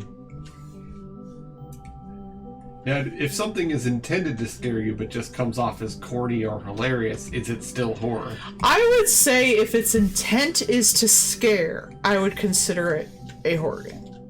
Reader be mad, yo, him for a scare. Otherwise, I would kind of consider it a game in a different genre with horror elements. Like I said, Left 4 Dead is not intended to scare you. Yeah. Doom is not necessarily intended to scare you. Like, that's not their whole goal. Right. But like, Five Nights at Freddy's intent is to scare. It's kind of funny because Doom 3 was like... Yeah, Doom 3 was. That was specifically their, like, thing. Doom 3 was kind of like a offshoot. Doom 3 was weird. Like, we could all admit Oh my to god, 3 Dooms! that. Too many Dooms. Too many Dooms.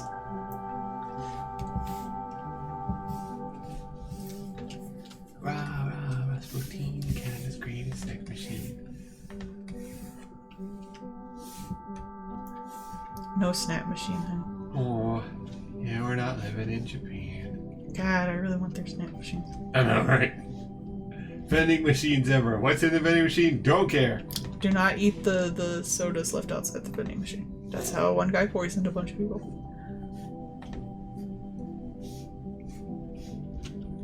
I feel like that's like taking advantage of a place where you would expect that as like a gift. Yeah, apparently people used to do that because you would in a lot of vending machines you could either like win an extra soda sometimes, or you could maybe you got one you didn't want by accident, or you were just like paying it forward and people would leave sodas outside the vending machines.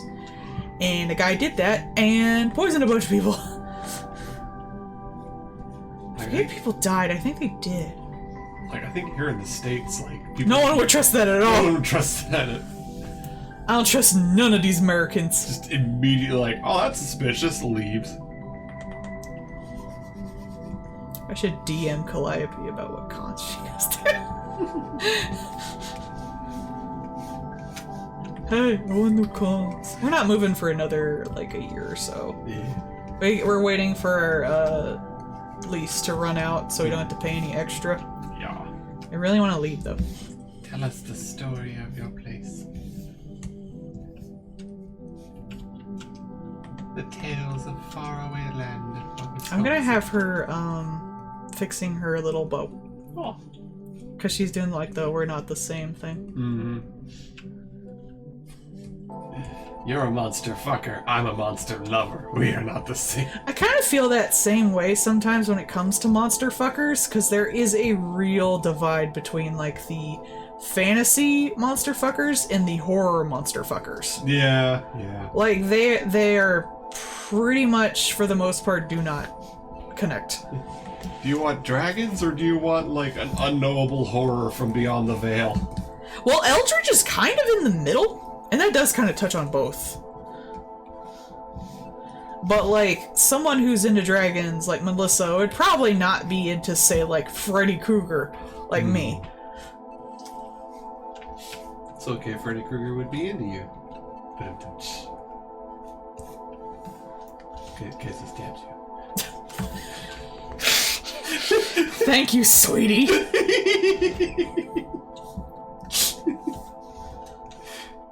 So what happens when you leave the puppet alone unsupervised? But I just think it's interesting that, like, they're all considered monster fuckers. And there is a similar vibe to most of them. Most monster fuckers are like, big scary thing that could totally kill me. I want to fuck. I want them fuck. But they don't, like, necessarily have the same view. My love for you is like a truck. Because I was looking at that, I did the little monster fucker tick bingo. And I put it on my Not Safe for Work blog. And I was just thinking about some of this stuff is like werewolves and stuff. And, like, to me, that's almost on, like, furry levels. It just doesn't necessarily appeal to me. Are you calling them basic? No, it's a different thing. I mean, you could argue that I'm basic, because I kind of like Uncanny Valley type monsters that are more human than beast. True. Like that could be entirely considered basic, because it's like, oh, you like monsters, but you just want people with extra things. But that whole, like, something is wrong really appeals to me. I mean, there was a lot of people who were big happy for Lady D, so. And Mr. X. He's okay. I was disappointed by his ass. I've seen better. I've seen bigger. I've seen more violent. You're not even that impressive. It was kind I did like your hat, though. It's kind of funny, because, like, at the end there, where he's, like, all burnt up, is like, did a muscle guy design this? It looks like a muscle guy designed this. Like, Lady D had way better presence. And I know that came out before Village, and I'm trying to think that way, but I was just kind of disappointed by it. I'm glad I bought it cheap. Like, I might not even go and play the other one unless I'm, like, really bored. Yeah. I think, like, Claire's definitely plays different, partly because, like, Leon's supposed to be the Boy Scout, he's the baby cop and stuff, and Claire is just, like, a chick. Like, she is just thrown into this crap. Yeah, why is she? Like, she doesn't seem like she has... She could just leave. Her brother's there, and that's what she was going there for. Just leave, girl. She does. She's the James Sunderland of this. He could just leave. But he's got nothing better going on. Like, at the end... Fuck your brother. At the end, you're like, well, shit, now I've rescued this little girl. Like, I guess I gotta take her. Like, it just becomes a thing. Just leave. You can just leave. It's fine. He's an adult. I mean, you do meet up with him eventually. He's fine. Yeah. Leave. Bye. See, I would not, sorry, honey, if you're in a zombie-ridden town where cars are on fire and there's a giant guy in a suit killing things, I'm just gonna assume you're dead, sweetie. Yeah, that's if you're alive, you'll find me. I'm not going in there. Yeah, that's good. You're not gonna Anna it up? Okay, I make no promises. I wear a cocktail dress and heels as a limiter for the rest of you fuckers. Yeah. She liked Anna a lot. Yeah, she was fun. I like her better in the trench coat, though. Yeah. The trench coat was hot. Oh, this horn looks fucking shit. It's the curls. I'm gonna stretch. Dude, I stretch. I'm halfway, just about, so I'm gonna stretch a bit.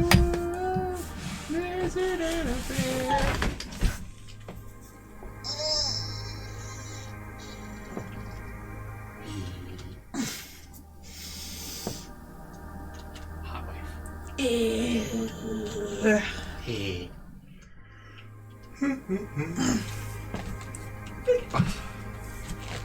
Okay. She lives. I do not. I'm dead. I've been dead this whole time. I'm a zombie. attack on a 6-foot-tall woman. Ah, Woo. Tall woman can cross the Chesapeake Bay without getting her hat wet. I'm not like Lady D tall.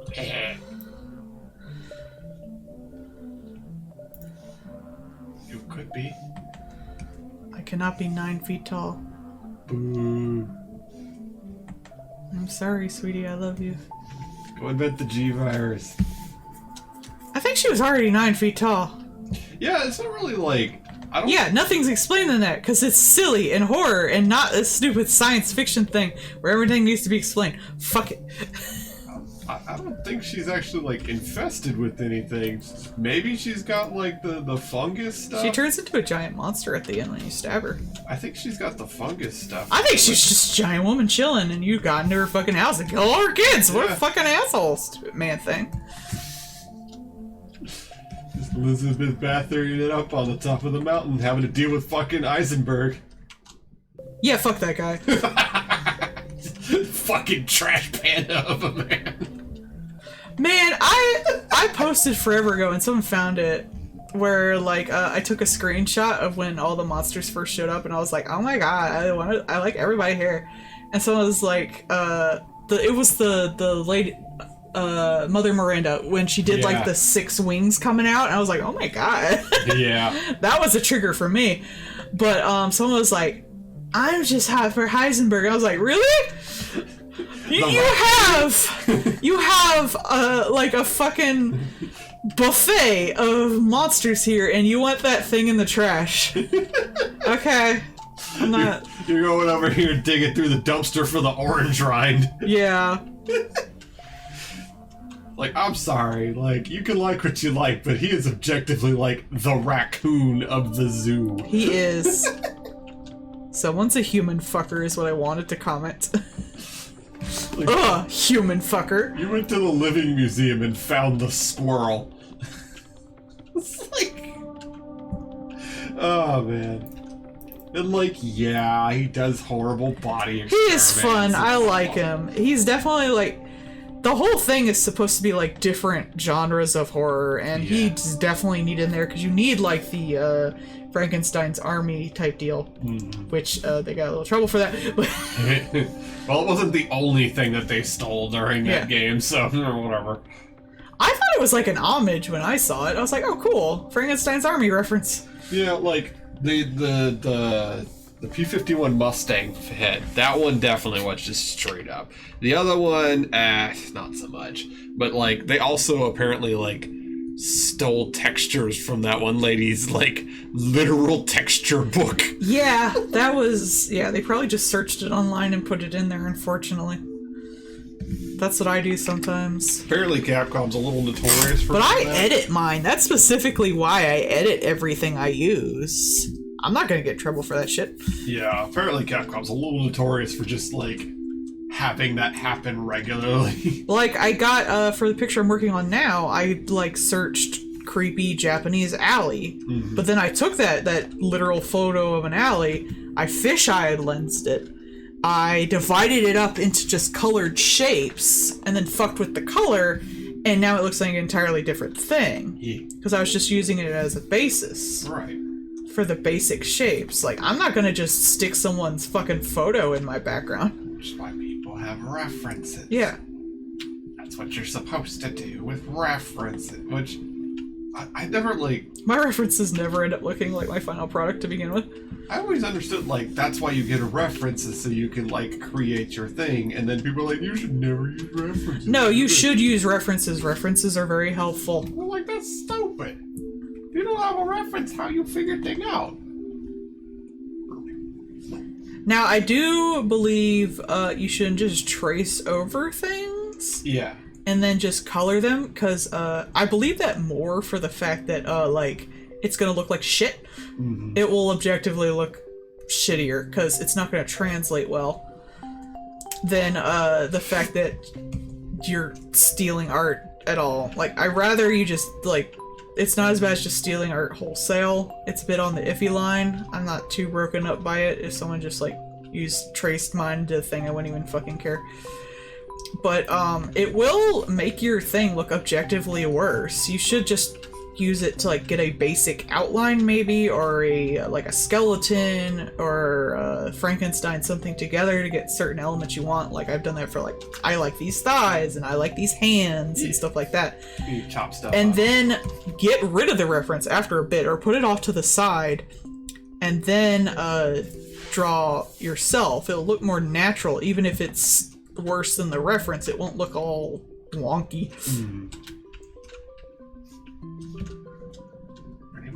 Because everybody's gonna have different, like, how they implement stuff. So if you trace something, it's not gonna look like the thing you traced. That's the thing. Yeah.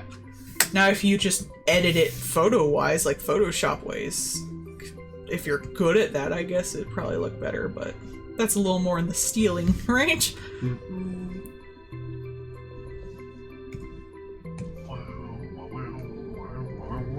If you use just AI, you're fucking asshole. Yeah. Fuck them bros. I wouldn't even care, like, if I had an AI thing and I could just look up pictures of alleys. Like, I'd probably just find photos online first by, like, actual people who have a sense of style to get references. But if I did that, I would, again, do the thing I did, where, like, I altered it using, you know, lenses and filters and cutting and copying and moving things, and then only used it as the basic shapes. And, like, I think that's kind of just fucking, like, putting the words in and being like, okay, now I have a picture. That's fucked up. Like, I think the AI stuff is, like, has started to creep into other things and has progressively fucked them up. So, like, even now, like, creating tools to help with things now has this, you know, miasma of evil around it. Like, remember you were telling me, like, the Spider-Verse one? Yeah, the Spider-Verse, like, in Spider-Verse, they created a thing so that they can add some of the cell shading lines to everything, and that way they can do it better. Yeah, but they trained it on their own work. Right. AI is not, someone pointed out we should probably change it from AI to, like, just art theft. Yeah. Because that's what everyone's pissed about. They're not pissed about the technology. Like, if I can put all my photos into something, or if I could, like, say, put all, if, like, Adora stock or the pose archives, we're gonna put all of our poses into this AI program. Yeah. And you can type in the kind of pose or angle you were looking for, and it's either going to find it or try its best to make an amalgamation of what you were looking for from only our stuff. Yeah, I would be like, helpful. Okay, cool. Like, I'd rather just do it manually, but but, like, even, you know, or if I train something for, like, the way I use halftones, it'd be like, I want halftones on this, and it's like, here you go, this is the way you usually do halftones. I would be like, fucking sweet, that saved me working on halftones, but I would probably be too anal about it to let them do it. Like, you know, you remember that you saw the one thing where, like, the company made these basically smart Heelys. Yeah. And, like, it's like, you know, AI Heelys, and then people, of course, are coming unglued because, oh, AI, and it's like, that's not the same fucking thing, damn it. Like, it's really... They should just call it smart Heelys, which I think if they had come out, like, 5 years ago, they would have. Yeah. Because terms changed. Now AI is a big term. Yeah. And so they're like AI Heelys, but if it was like 5 years ago, they would just call it smart Heelys, which is what it is. Right, which would also objectively be better. Because then people are like, oh, the AI, remember? And it's like, no, it's not that kind of AI. And I think they should probably change it. They should, because that's just fucking stupid. It's like, that's not what it's doing. But, like, those are really cool. And, like, there was, before Adobe decided to go whole hog on the art theft AI, they had started work on a AI rotoscoping thing. Where, again, that was an assist tool as opposed to a what the art theft AI is. And that assist tool would do, you know, would be able to do like 95% of the rotoscoping for you. And then you just do little touch-ups and stuff, which is way better for everybody involved. Yeah. But now... Especially if you could train it on the way you've already done it. Right. But now... If I was rotoscoping a bunch of pictures and, like, I was doing it a certain way, and I could train an AI on, hey, this is how I'm editing all these pictures. And it'd be like if you could train an AI to get rid of the background if you're doing stop motion. Right. That kind of thing. This thing was actually trained on the people's data. Like, this was trained on Adobe users rotoscoping. That's how it was trained. And then they had that, and they're like, cool, well, we want to just use all of your stuff wholesale on the Art Steely AI. No. And people were like, no. It's just fucking stupid. There is a very easy line. Consent. Yeah. There's a very direct cutoff between what people would be okay with and what people aren't okay with, and it's that. There it is. You Hell, if it was just like, again, like a stock gallery where everything's tagged like, this is a car, this is a house, this is whatever the balls. Yeah. And you also had like historical art that no one really has the right to its image anymore. Right. You know, the Mona Lisa, Monet, all that stuff. Yeah, public domain stuff. And you were like, I want to know what it would be like if an impressionist did the space station, something that would have never existed in their time. And it was like, here is what I think that would look like. Like, that would be perfectly fine, because everything in that is either something that's people have already been paid for with the stock photos and stuff like that, or it's someone who's long dead and can't be paid anyway. Yeah. There was that would be perfectly fine. And I think that would be really fun, because it'd be fun to see, like, I don't know, like, the Mona Lisa Picasso. Like, yeah, that sort of thing. Like, that would be really interesting. There's a one of many lawsuits towards the AI art theft kind of thing, and this particular lawsuit is because the company wanted to create a thing in one style, and I need to take a drink.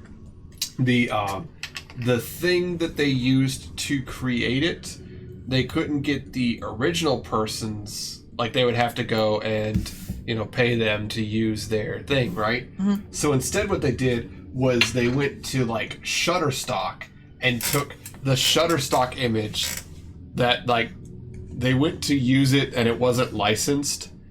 So instead of paying them for a license, they went to Shutterstock and stole the Shutterstock image to use it in an unlicensed way. See, that's just illegal. Like, it was just straight up copyright violation, and part of the proof of it was you could still see the Shutterstock logo on the damn thing. Again, I use Shutterstock and shit a lot when I do stuff. I'm like, oh, I want to know what, like, a marble countertop would look like. Like, I need this marble aesthetic in my background. Okay, I have this now. Now I know where, like, the veins would show up and stuff in the marble, so I'm going to use this as a reference as I draw my own. Like, I don't use licensed pictures unlicensed in my fucking art. I, a little tiny baby artist, compared to, like, professional bitches, know not to do that. Yeah, it's like, wow, you know, we would have to pay them if we went to go and just actually use the thing. So why don't we just fucking do an end run around it? That works, right? No, that's not how this works. It's not how any of this works. You know, that's why that's why the stuff with the music didn't happen, was because they were just like...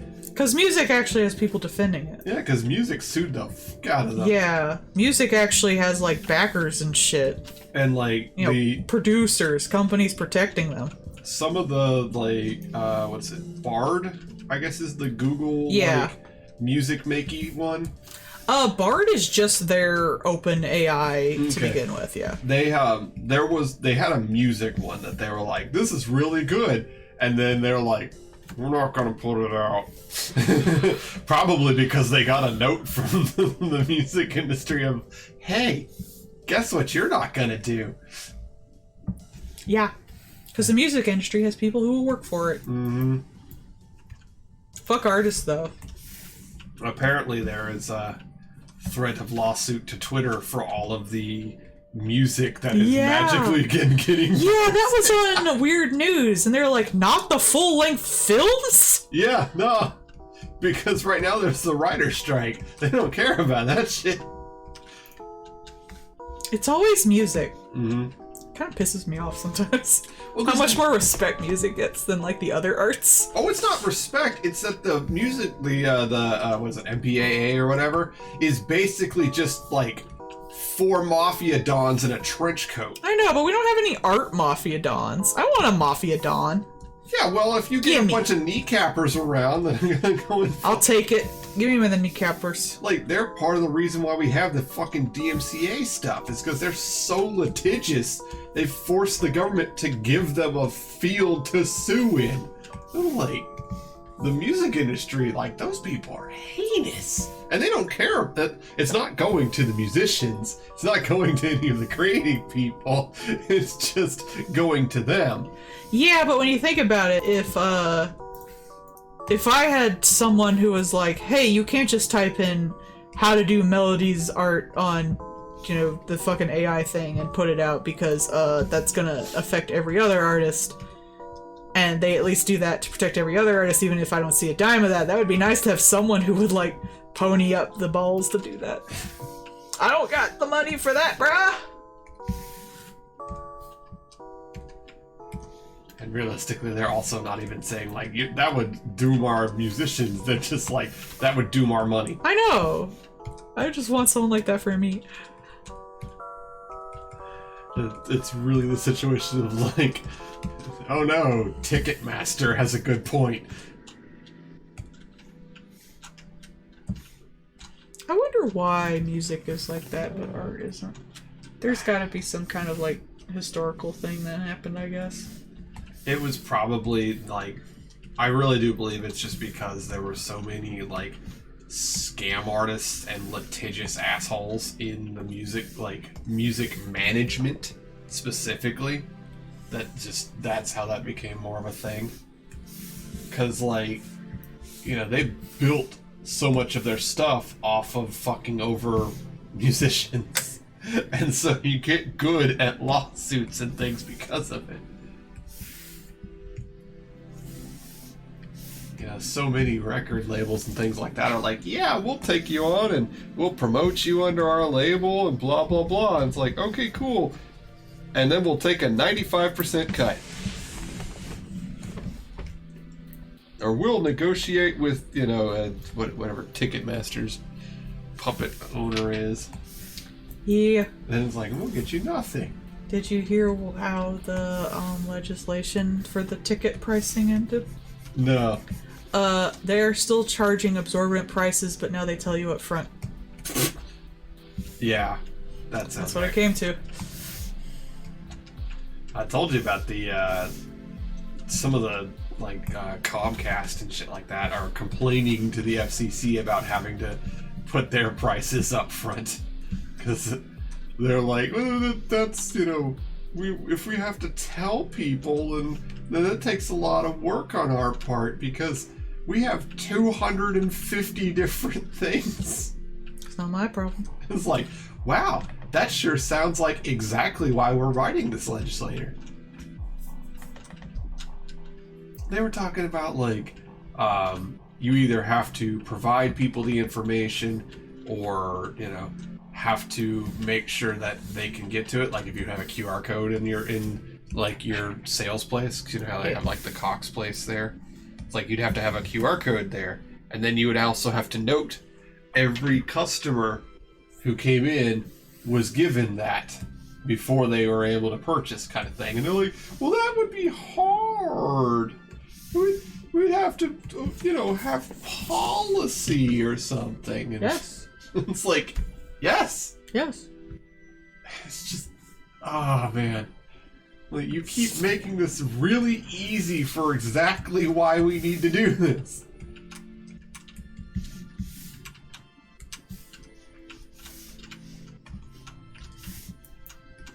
They're also, just today, the FCC announced that they're going to be taking open communication with people about data caps. Specifically because they know that people hate data caps. And they know pretty sure how much people hate data caps.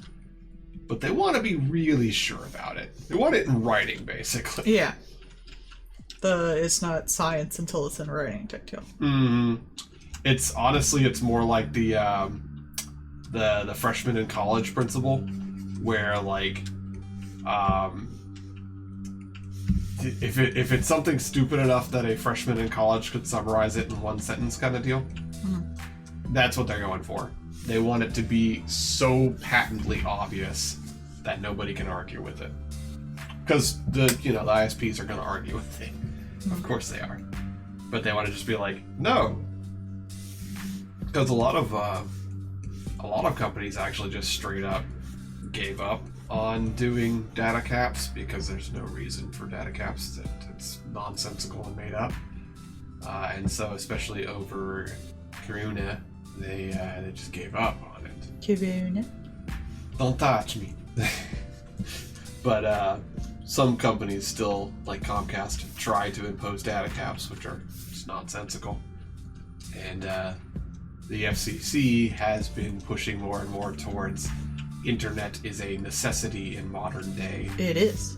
Ergo, things that are prohibitive towards the necessity are taking away from basic rights. They haven't gone the full it's a utility and now you have to have way more rules yet, but that's partly because right now there are still a lot of Republicans that are blocking having a fifth person on the FCC's like ruling council, because there's supposed to be 5 people. That way you could actually have a vote. And right now there's 2 and 2, because since Trump era they have been actively blocking having a 5th person, because then it would be able to do anything. Of course, because they've done that a lot. That has happened a lot in our government, unfortunately. That happened with the post office stuff. Because if you don't add a new person on the post office board, then they can't vote on things. And then you can say, oh, see, the post office is bad. I want to die. Ow. Aha, didn't die. the post office thing always amazed me, because old people love the post office. It had to be so weird. Well, yeah. That they were suddenly being told by their weird conservative people that the post office, the thing they used all their lives and the things they probably used for essentials right then, was bad. It had really bad, like, 1984 doublethink. Yeah, no, you see, we've always, like when they lowered chocolate rations, and then the next day they were like, we've raised chocolate rations to 5% after lowering it to like 5% instead. Yeah. And like, that's, how do you like listen to that stuff and be like, this is correct? I mean, that's objectively what it was. Yeah, it had such a like creepy vibe to it. It's like, no, you see, this thing that most of them probably worked at some point or had some kind of interaction with over their lifetime, that is bad now. It's create a problem to sell the solution. It really is. It was incredibly creepy to me at the time. Yeah. It's like, no, like, these people, the people that they're talking about, the people who are older or live in the ass end of nowhere and shit like that, probably rely on the post office more than I do. Yeah. Are being told that the post office is now bad because potentially people can vote on it through it. Yep. Write-in ballots? You mean the things that like all the military? The military? The thing that they love has to do? Are they gonna like demify the military now? It's like, how can you like look at that and think like, yeah, this is normal? It was so stupid too, because like there wasn't a problem until they didn't elect people onto its council, so it couldn't vote on things, and then also forced them to fund the retirements of employees who weren't even born yet. That was what caused the money crisis. They couldn't vote on things to prevent stuff from happening, like stupid things, and then imposed something that no company ever does. And then they're like, see, it's bad. No, that's not how that works. I thought they were just pissy about the write-in ballots. No, it started before that. Damn. Yeah, no, it's a fucking rabbit hole. I do love my rabbit holes. It is a rabbit hole of dipshittery. Again, it's create a problem to sell the solution. The problem was post office work, and post office allow you to do things like vote. There was that one guy who was like, the post office takes this much money every year. Yes, because that's what your tax money's supposed to go to. It's not supposed to make money. Well, that's the thing. The post office was making money. The post office was solvent. It's like libraries. Libraries aren't necessarily supposed to make money. Yeah. They're supposed to be what your taxes go to help you. Like, it wasn't... Like, what do you want your taxes to go to otherwise? Besides the military, I guess. Like, it was never meant to be like a infinite money generator. It wasn't meant to be a source of funding, but it was solvent and could pay for all of its employees, all of its stuff, and everything it did. There was never a problem before that. Which just makes me irritable. Yeah, it was just so creepy to me. Yeah, and that's what it was. It was exactly that. Creating problem. Nah, it was less of that. It was more like the double think thing. Yeah. It's like, would you just like turn away from something that you've used and cherished your whole life because now these people are telling you it's bad? Yes. Okay, have you been keeping up with the stuff with gas stoves? No! What happened? Okay. You remember how there was that for a little bit there, some people were like, they're trying to take our gas stoves, and they're like, no. So they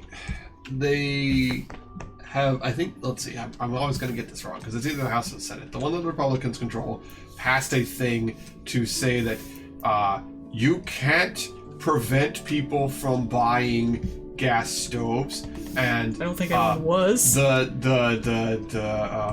Consumer Protection Bureau can't make it onerous for people to buy one thing over another. You can't ban this stuff. You know, it was the you can't ban gas stoves bill kind of thing, right? They weren't banning gas stoves though. They were just like, hey, this thing kind of gives you cancer. So if you want to like trade yours in for not cancer, like it got even stupider than that. So not only did the Consumer Protection Bureau go, first of all, we're not doing that, and second of all, we wouldn't do that to begin with. And then everybody else went, we're not doing that, we're not involved with this. And so they got actual like open letters from multiple different government groups going, no one is doing this. What are you on about? And not only that, while they were able to push it through the one part, the other part of the government wouldn't pass it anyways. So it hasn't gotten there yet. You know, this is kind of like the DeSantos thing. Yeah. You know, how I always knew that they put out this, like, anti-woke crap. Mm-hmm. Anti-SJW, anti-political correctness. Yeah, depending on what fucking year is what they call it. Mm-hmm. I always knew they didn't actually give a fuck. They just did that to, like, get their constituents up to do things. It's the same with, like, rainbow capitalism. They're not doing rainbow capitalism because they actually care about you. They're doing it because they think you can make money. They are anti-rainbow capitalism because they think it can get them votes. But DeSantis was like, I'm actually gonna do something about this. Like, he believed it! And went after the people who pay him so much fucking money. It's like, no, bro, you're supposed to say you don't like it, and then put out some stupid bill that doesn't, like, affect the biggest taxpayer in your, you know, state, and just, fuck over your local libraries or some shit. And he's like, no, I'm going to actually act like I believe this. And it makes me start to wonder with that and the bill about the gas stoves, because obviously no one was actually going after their gas stoves. Yeah. And I had hoped they knew that too. They were just riling up their, you know, constituents. But now I'm wondering, are they just believing their own bullshit now? No, I'm pretty sure they believed that everyone was coming to take away the gas stoves. No one was, like, it's fucking obvious no one was. And it's like, your immediate thought is, oh, they're just riling these people up because they know it will make them upset. because McGurr change. No. But no, apparently they believe some of it. Like, why? That's what it was. It was you can't make laws that specifically target one thing over another based off of its fuel source, i.e. coal or gas. See, that I kind of see with like how they're yeah.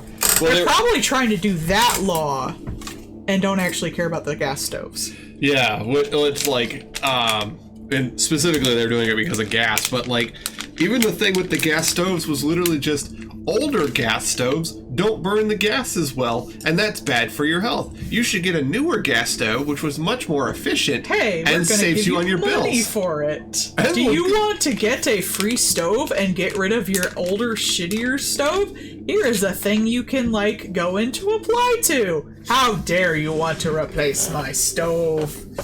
You're trying to steal my stove. Well, you can literally keep it. We're just letting you get a free one, bro. A newer, nicer one that will work. I would like a newer, nicer stove. Ours doesn't cook that well. But like, it's been a running thing recently. So like Tesla, you know, so Tesla has their own charging stations with Blackjack and Hooker, as opposed to the other EV vehicles, which all went with the kind of USB style stuff of just everybody's charger works with everybody's car, because that saves everyone money. Yeah, because that's smart. And Tesla's like, well, we'll sell you an adapter so you can use those plebs car chargers, but ours are clearly better. And the government went to them specifically and said, you know that we have tax credits and just actual free money for you to just make your chargers like everyone else, right? You just get money for this. And they're like, no. No, I don't want to. And all the other car companies are like, okay, we'll take it. I don't want free money, I want to be special. It's so dumb. It is so dumb. And it's really annoying. It's just gonna make people less likely to buy their car. Yeah? All the other car manufacturers. I know that's a factor in why I don't use any Apple products. And like, I don't want to get priority crap. And that's a big problem with electric vehicles, is trying to get the charging stuff everywhere. Like the reason why that's one of the biggest hurdles. The reason why everybody has a gas car is because there's gas stations everywhere. If you want to get people onto electric vehicles, you need to have charging stations everywhere. And if 1/3 of the stations don't work for the rest of the cars, it's pretty dumb. And I was pointing out to you, like, one of the appeals is you can charge at home, but we live in an apartment. Yeah. We wouldn't be able to charge ours if we got one at our own home. So we would be reliant on those charging stations.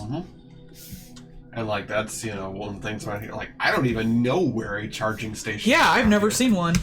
Like, I don't. And we're not that boony. No. Like, we're vaguely, but not the worst in the world. I know some hotels have started having charging stations at their hotel, like some of the nicer ones, but I don't think any of the ones around here do.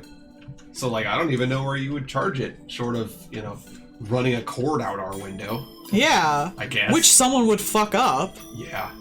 Like, I guess we'd have to just, like, toss the cord out the window when we come home and plug it up, maybe. Yeah. And hope no one messes with it during the night. If somebody steals it. Or vandalizes it. Like that kind of stuff. Like, so yeah, like, so it would be, we would be unable to have an electric vehicle. Or just plugs in their own shit. Starts blasting music behind us or something. Alright, that's 3. Boop. To the next one. Who's next on the list? Oberon. Oh. Oberon. Oberon. Oberon. It's Oberon. Like the Shakespeare. Is that a Shakespeare thing? Yeah, it's the one of the fairy court. Oops. It's also a warframe. Wait, like the Fairy King? Yeah. It's Oberon, like moron. Elves, but they all have southern accents.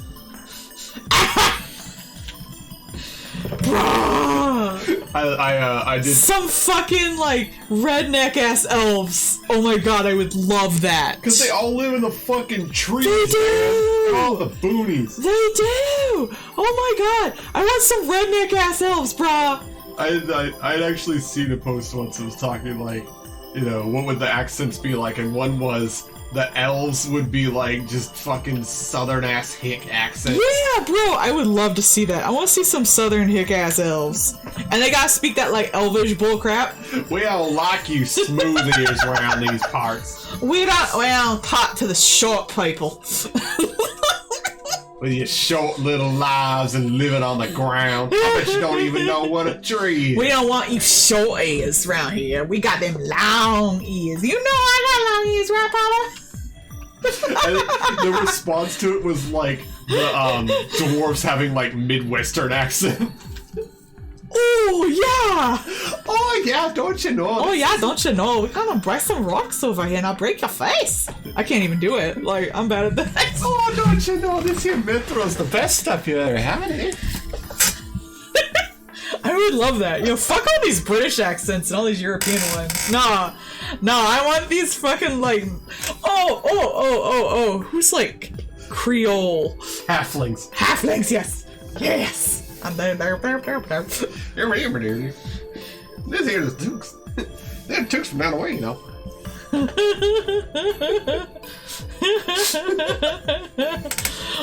Who's a valley girl? Ah, who would be the Californians? Yeah. I want someone super evil. Orcs. Orcs are the valley girls. Are they a valley girl? We're gonna totally fuck you up. Kick in the door. Yes! Yes, queen. They're also super gay. Just fucking brightly colored orcs with a valley girl accent. Oh my god, you see all the teeth I bust out of that dude? I'm gonna make a necklace out of it. Oh my god, they color those fangs. Gag me with a spoon. Can you believe how clean it is here? Now I kind of want the elves to be the valley girl. Go bleach your rips, elves. You don't have any hair. Look at all these low blood filth. The red ones go faster. Wow. Wow. Oh my god, wow. Oh my god, what chimes? I think it's time for a wow. Wow. The Boston accent. Yes. Yes. Oh my god. Oh, hey, we're walking here. Oh, I didn't see all this short fucker. Oh, hey, where you going there, you bunny-eared shit? I think he's trying to talk to me, but I don't understand what he's saying. Like short people. I don't speak short. It's the best insult. I'll speak short ear. They have pointy ears? They have pointy ears sometimes. Oh, why don't you get down here and I put my foot in your face? See, my accents are terrible. Oh, don't you know? Oh, don't you know? Okay. Oh god, the Misty Mountain song, but sung by a bunch of like people from Minnesota. Oh yes, yes. Choo choo you. I watched some clips of the second season, but I had to tap out on this with the lolly with the huge tits. That was my line. I was like, no, this is where I leave. I'm good. Oh, I'm good. Mm-hmm. Yeah, the first one was pretty problematic, but I was like, the lolly with huge tits is where I'm going by. Yeah, I'm not watching that. I'm sorry. I don't judge anyone who watches because I have watched some clips and there are some funny scenes. I mean, but no, I wasn't comfortable. I mean, Titsalotl is pretty funny in most of the things she's in. Like Quetzalcoatl. Well, it's one thing. Oh my gosh, yes. Hispanic centaurs. Yes. It's gotta be like Spanglish though. Hello, I am. Because these are all American shit. We ain't got no actual like Spanish people. Yeah, we do. As in Spain. We have a lot of Spaniards and no, Mexicans. as in Spain Spanish. Yes, Castilian Spanish. Yeah. So you want somebody to be like, "Hello, I am Matador von Longfang." No. Like a luchador centaur. Oh my god, that'd be so cool though. Oh, I would I need to see all like the fantasy races as like wrestlers now. 100%. 100. Like a luchador. I need that now. Like one of those high. Someone who's better at that, go figure that out. I drew the huge tits. Like one of those like high flying like full sended luchador style I did. I am wrestlers, so but sorry. I was too busy thinking about elves as wrestlers, and I drew the tits. I am so sorry. You get tits now. Look, it's on the reference. See, I can't go against. I'm fucking dying. I just look up and it's like, wow, that boy got some big old tits, doesn't he? Also widen the shoulders a bit. Oops. I'm thinking about fucking elves being in wrestling and tits were not taken off.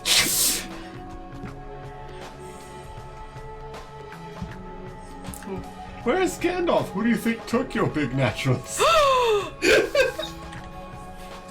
I like the one where someone went like, I can't go on Sam.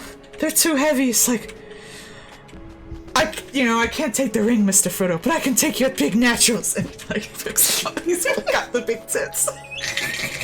That's the best meme to come out of Lord of the Rings in a while. Has anyone done the Goblin? Gollum? Yeah. Gollum with big naturals to you? Yeah, I want them like this kind of big natural. They gotta hang. Like the giant titties with like the massive blue vein on the front? No, they need to like be skinny and hang. I'm not gonna draw nips on this because Twitch will get mad, but I need them like this. Oh yeah. I need these kind of titties on the goblin. Specifically. I mean, Gandalf's big naturals. They need to drag on the ground, like, behind him. Like, this is how he goes. You should like limp ball sack tits. Like after the stream, you should look up Swamp Hag from Dead by Daylight. Those are exactly what you're talking about. Is she attractive? Swamp Hag? One of her costumes you can get is. I am very attracted to the artist in Dead by Daylight. Swamp Hag, one of her skins that you can get is left to die in the bayou in her like prom dress. Oh, that's so cute. So it's got like the remnants of the red dress and a blonde wig. Yeah. Hot. I mean, I won't say no to the saggy titties. All titties are beautiful in my eyes. Yes, they're great when they're pushed to your face. Shut up.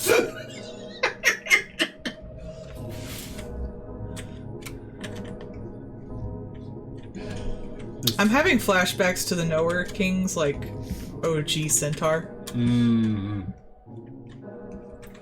Till he shaved his horns like a coward. Ah, yeah.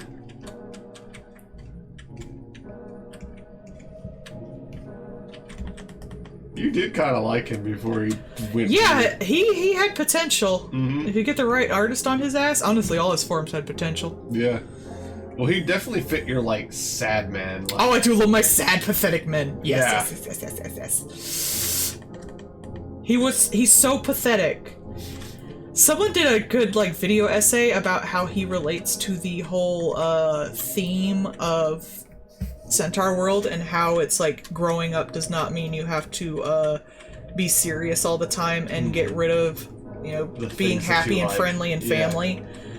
And having family and shit is not a weakness, and the fact that like he never really grew up, he never really thought about the woman he loves opinion, he just nice guyed through the whole thing, and he never really like found that empathy, so he dies. He really was just like he only cared about himself. Yeah, he only cared about his own feelings and his you know, empathy in what he wanted, not what she wanted. Never even listened to the fact that she was totally up for fucking that centaur dick. Yeah, she wanted that. She wanted that centaur dick.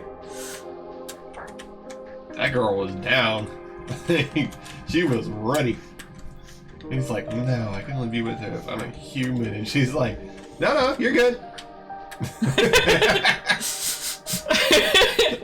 Hey, Hey, I was talking about a super deep video essay about being an adult. Centaur dick just came up. As they often do. As they often do. In Centaur world. But, like, he never considered her feelings. He never found that empathy. He was entirely selfish and immature. Mm-hmm. Even in it... Which the whole series is about finding out that empathy and caring about people and making yourself vulnerable is not a weakness. It is a strength. I mean, even in his, like, supposedly, like, perfected form as the general, he was still, like, a child's image of a cool adult. And so he was often, like, just fucking lame. Yeah, he was what he thought cool adults were. He was never himself because he never found himself. He was just what he thought everyone wanted to be without ever asking them what they fucking thought. Mm-hmm. And a lot of people died because of it. Yep.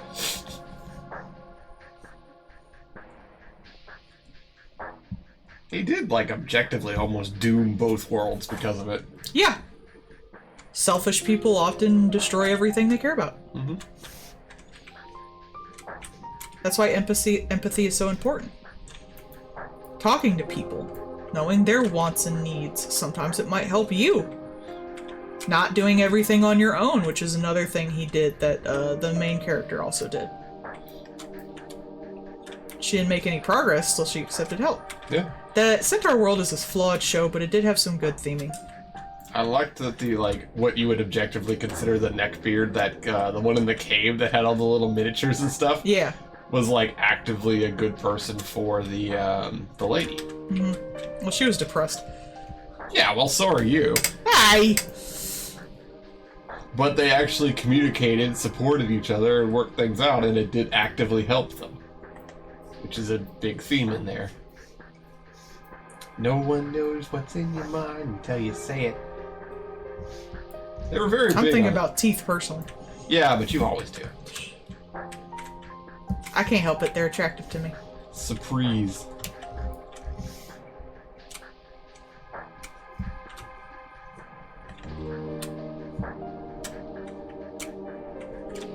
Apparently that teethy lady that I showed you the other day is Garuda, and is one of the, like, summon god things in Final Fantasy XIV. Oh. Yeah, the ones that all the racist elves keep calling bird people, that's their summon. Ah. The lizards. I don't know What are lizards, if not birds? It's like, the only feathers they've got are decorative, like they've added them on. So it's like, they're just objectively lizards, and these elves are like, those bird people. Like, I can understand. They've been there long enough to see birds evolve into dinosaurs, or vice versa. They're probably yes. Yeah, that's 'cause they still remember them as dinosaurs, which turned into chickens, and they're like, yeah, those are bird people. But like, at least the pirates, it makes sense when they call the ones fishbacks, because like, they are. Supremely racist term. Like, that just... Elves are always racist. Those aren't even elves. Those are just the guys that live at the ocean. Like, every time I near them, I feel like I'm getting yelled at with slurs. And like, it's really awkward too, when they're like, you know, those beastkin, and they're terrible, and blah blah blah, and then like, some of the other beastkin are like the goblins. You know, like Bubbly Pot's Mutamix. One of the objective geniuses in the realm who created a brand new form of alchemy and then taught the world how to do it. Yeah. Well, those beastkin, he's one of the good ones though, it's fine. Yeah. It's like, wow! And this is just baked into the world of Final Fantasy XIV. Like, no, like, not even commented on. Like, this is just part of your Tuesday. It's like, God! It's actually that's been one of the, like, the bright spots. Fine to be racist if they're just fantasy stuff. Oh man, like, that's been one of the things on stream. It's just like, wow, that was super racist. What the shit? That's one thing I'm worried about with that new Elemental movie. They're like, elements shouldn't mix. Like, obviously that's a thing for like race mixing and stuff like that.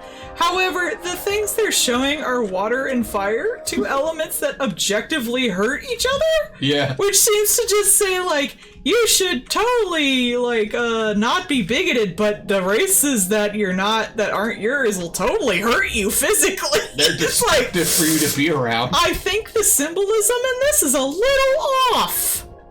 Disney. The inner shirt doesn't have a collar, it's a bandana. Oh. Oh, I see. It's a cravat. That's just different. He's a Scooby-Doo villain. Oh, and the thing isn't an actual jewel, it's just, so I'll do that in the color.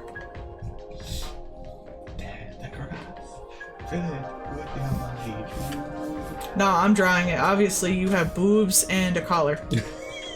I collared shirt over your tits somehow. Like, I am never wrong. Obviously. Nope, this is your character. Just now. accept it. That is how it's done now. You have boobs and you have a collar. Signed tits at art. Yeah. I assign you tits! You get a rack! You get a rack! Everyone gets a rack! Huge donka-donka-badunkers. Great big bippily bapper. But then, a new student joins the school.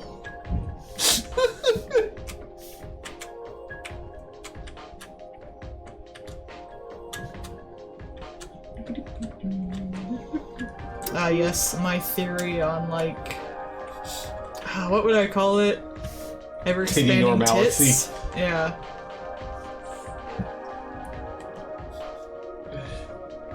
The theory of universal rack. Well, my theory that, like, everyone starts with bigger tits these days because they grew up liking the characters with bigger tits, but your main character has to have the most average tits in the whole cast. So every time you start with a chick with big tits, there's gotta be the chick who has bigger tits than her. Mm-hmm. And then she's gotta be the, like, the cunt in the school. And then there's gotta be, like, the big sister who has even bigger tits than her. Which means you're, like, 3 times the size of already huge tits. And then you gotta have, like, an adult with objectively huger tits. Yeah. So every time you start with tits to a certain time, they get just exponentially huger. And then someone else starts an anime or a manga with, like, one of those bigger level of tits as their baseline tits. And it just continues to get worse, and then you get that fucking zombie anime. It's like power creep for High tits. School of the Dead. Yeah, it's tit creep. That's what they should call it. It's tit creep. It's tit creep. It's the same in American comics with muscles. Yeah. That way leads to Rob Liefeld. Yeah. Remember when you were watching the Dating is Hard as an Otaku? And I was like, oh look, it's the big titty character. And you were like, the what? And then I pointed to the one lady and you were like, oh shit, I didn't even realize that they were big tits. Because they were like normal big tits. I was like, they were comparatively big tits. I was like, she is objectively the big titty archetype. Because she was just like this, as opposed to the normal character that was like this, you know, average and large. When I'm used to, like, normal character being like this, and then the big titty character is like this. Yeah, I was like... Because it's fucking titty creep. I was just like, yeah, she's just the big tit archetype. Like, that was her character archetype. Like, I recognized it immediately. I thought it was because she liked to cosplay as dudes and had some fucking amazing binders. Yeah, agreed. That was worth some support. Damn. Bless her. Got the fucking bra holding going on over there. Is that you in that dude cosplay? Are you Big Dick Sensei? I was wondering why the fact that she did manga wasn't more a part of the show. Mm-hmm. Especially since she was, like, working. But now that I know that apparently they specifically try not to make a lot of money doing doujinshi and stuff. Yeah. That makes more sense. Of course it wouldn't be that huge a part of her life because it's just something she does for Comiket and not necessarily at any other time during the year. Well, she's got a full-ass job. Well, it makes sense too, because they were talking about like the taxes are apparently like super awkward to deal with. I never knew that people who did doujinshi in Japan, for the most part, especially smaller creators, weren't doing it to make money. Yeah. They were just doing it for the love of doing it. Like, I knew like some people probably did that, but I thought like the ones who were like talented and well off were like, okay, this is a way to get money. No, apparently, like, you're just supposed to break even, and if you don't break even, you have to, like, make a lot of extra stuff to sell, to take away, or to give out, because you don't want to, have extra money at the time. And I never knew that. Yeah, you don't want to Despite the fact that I've been into, like, this whole genre for that long, I never knew that they specifically didn't want to make money. Yeah. The not wanting to make too much is just bizarre. You basically want to break even. Like all that work just to break even to me is wild. Well, especially like because America, American grind set kind of thing, where like, oh, you gotta have all the side hustles, which I hate that term. Well, if I had enough time and like had like enough money where I didn't have to take commissions, I would probably just take requests. But drawing anything takes up time. I could be drawing something else or playing video games, depending on what I feel like. And so that's why I do commissions, and that's why I do Patreon and stuff like that. You're basically paying for my time. So to put in all that effort for something you're not even going to get paid for, like, I don't even like to do larger projects for the Patreon because I feel like they just eat up so much time. It's wild to me. Yeah. But I guess they just have, like, more time there. I'm jealous. Yeah. Again, universal basic income would... I guess they're just not struggling as hard as we are over here. I think, like, they have a lot more support structure. And I do believe that, like, it would wildly change things over here if more places did start doing that universal basic income. Yeah, they do have healthcare, and they do have, higher minimum wage, which is funny because, like, Japan's apparently in a super slump right now. They are. But the fact that you can dedicate enough time to do, like, a whole book, sometimes really fucking large books, sometimes multiple books. Like, if you have a backlog, that's one thing. Yeah. But you're probably not going to be selling just your backlog. You're going to be selling new stuff for new ships and new series. Just to, like, put the materials together itself. Like, I post them online, but I don't have to make the materials for that. It's free for me to post online. The only thing it cost was my time. Yeah, because you don't have to make a physical book. Yeah, that's why I'm always antsy about selling stuff on Etsy and getting booths at cons, because that takes my time and my money. I have to front invest on that stuff, which is money I may not get back. Maybe for a while, maybe not at all, and that's money that I might need to pay bills, so I'm super antsy about it. And that's the reason, like, I finally decided not to get a booth at a con, even though that was a goal for me. I was like, this costs money I don't necessarily have to just frivol away that I may not get back. Not to mention the time, the energy, sitting in a place with lots of noise when I have sensory issues. I think honestly, like, it was all just like not worth the costs. Yeah, I think even if you had done a booth, like, for one thing... I would have had to have taken breaks. Yeah, obviously I would be there to let you swap out. And, like, also just to be there beside you so that it would help kind of thing, but, like... Like, I could bring my Switch or something, but those batteries only last so long. What if we don't have a plug? If I had enough money to get a tablet, I could maybe work on art at the time. Also, I'm talking to a bunch of strangers, or even worse, like, the fear of mine is I talk to no strangers at all because no one wants to buy anything, and then I'm stuck there, not selling anything for the whole time, just feeling bad about myself. Like, there's so many stressors in that when I can just put up stuff on Etsy or get commissions and have to do little to no upfront cost. That's why I haven't done more merch, because it's just such an upfront cost. But commissions, people come to me, give me money up front, and I put it out to them. So and that's just so much easier for me.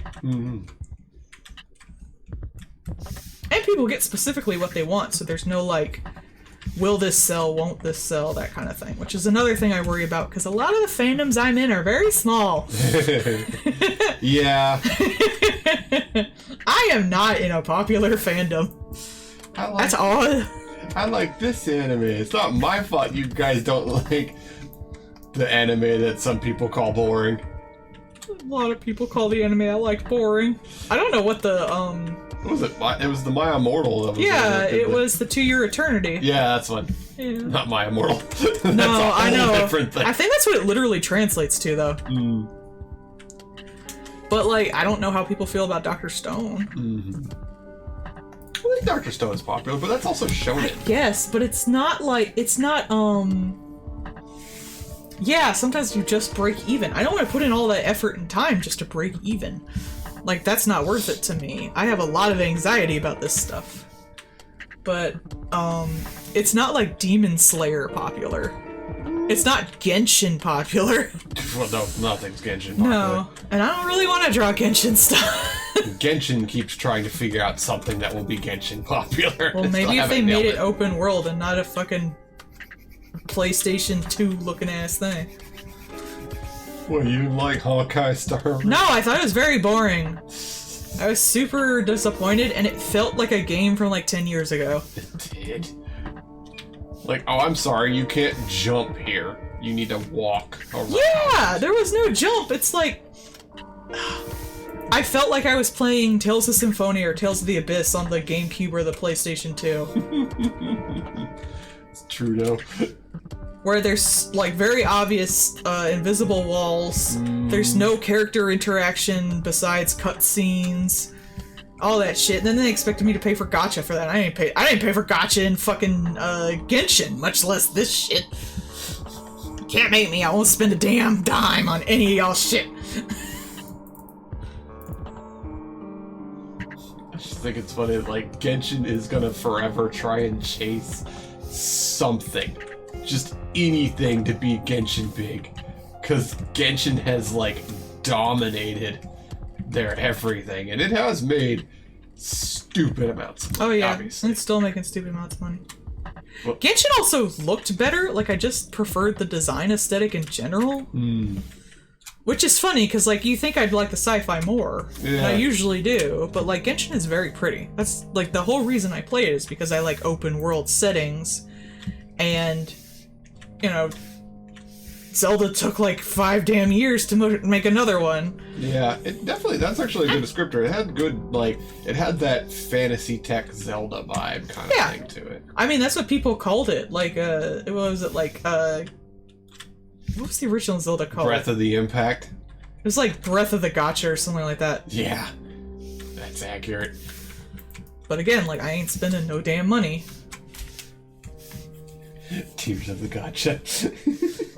Yeah.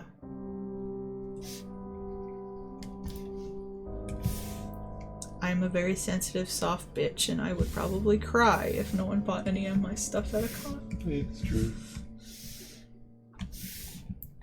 It's a shame, though, because Tears of the wallet. That's the I ain't spending no fucking money on microtransactions and shit. Even in the games I like. Yeah. Nah, fuck. I think I would cry. Like, I'd like to... The thing is, I'd like to, like, meet artists there and hang out and talk while we wait for, stuff. Like, I think that would be a lot of fun. Chat about things. Talk shop with other artists. Yeah, I never get to do that. Because I'm very solitude. You are an art hermit. I am. I'm probably worse than most people. I still think you need to talk with the, Yeah, I should really talk to, what is it? Tears of Grace? No. Shoot. The one-eyed one. Yeah. Yeah. You talk art stuff. Yeah. Y'all are very much in the same vibes. I'm just shy. You are. I feel like I'm good enough that non-artists think I'm really impressive, but not good enough that other artists vibe with me. I think. But I've always kind of felt like I've been in that place. 2 cakes. Amazingly, when you start talking to people, you find out that you have things to talk about. The only artist I really talk to is Minty, and that's because I helped her from being a little bye-bye artist. Yeah. You've been friends with her for a long time. Yeah. Which is adorable. I don't know. Maybe I'll... I don't know. I don't know how to contact people. How do you talk to people? Hello. Oh, yay! Oh. Step 1. Hello. Oh. I recognize Coral. That's the Melissa's friend. That's the, she's the one that looks like a tiefling, but like a porcelain doll kind of tiefling. Oh, yeah, that one. The Yeah. Warforged. Yeah. Yeah, her design is really cool. I love the porcelain doll look. I've always wanted to do a horror thing with a porcelain doll. With like eyes in it. I'm not really sure what I want to do with it. That's why I haven't done it yet. We have a great painting on our wall I got at a con of a woman painting a life-size porcelain doll. And it looks so gorgeous. Just that aesthetic and the you know, displacement of limbs I really find appealing. But I have not, as of yet, found a good enough vibe for it, thus I have not done it. There is something in my brain waiting to be triggered. Triggered. It will trigger eventually, like it triggered with the one I'm looking at, the one I'm working on now. I didn't have a trigger with that yet, but it sometimes it just hits. You do. You know, triggered like the anime group. And here I am drawing a dumb meme of it. That's how it goes, isn't it? I don't want to be just a meme artist though, but I do like memes. I was gonna say. Memes are what get the people to look at your shit. I have time kind of now. I don't know, usually I'm drowning in commissions. I don't really have time for collabs. Well, why not talk with someone? Play my music stuff. Yes, play, stupid bitch. Twisted Disaster, that's the name. That, Twisted Disaster, yes. Because, like, Twisted Disaster's an artist. Minerva, that's the muscle Oni, she's an artist. Twisted Disaster really appeals to me. I would love more horror artists to hang out with, but my horror is so cutesy. So? The cutesy can be more disturbing because it's adorable. I know, that's how I feel about it. That's how I feel about cutesy stuff. Isn't it creepier when it's cute? It can be disarming.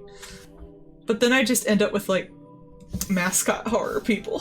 Which, nothing against them, but it's not really my bag. You don't want to get into it. I mean, you did draw some really immaculate Freddy stuff. Oh yeah, that was fun.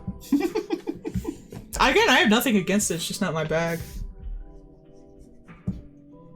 I don't really have anyone I talk to that I've really clicked with horror 100%. Maybe not even you. Nothing against you. I have weird horror.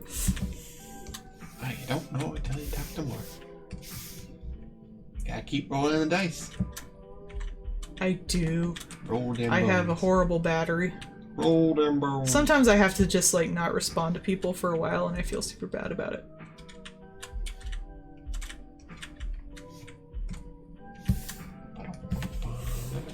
I'm also very self-conscious of my art. I didn't stream for the longest time because I thought it would just be a bunch of people telling me what I'm doing wrong the whole time. You know, for some reason she thought there was just gonna be like a peanut gallery that'll just come out of the woodwork to be like, yeah, your line work is terrible and your color palette is awful. Yes. You should have gone with a winter color palette, not a summer. Yes. But then I watched you and Melissa try to do the calendar. I was like, okay, most of these people have no idea what they're doing. I think that's why I'm so antsy about talking to other artists, though. Maybe you'll even learn things from them. The horrifying ordeal of knowing. Learning. Ha! Joke's on you, I'm stupid. That's my line. Give it back. Smooching you, smooching me, sweet wifey.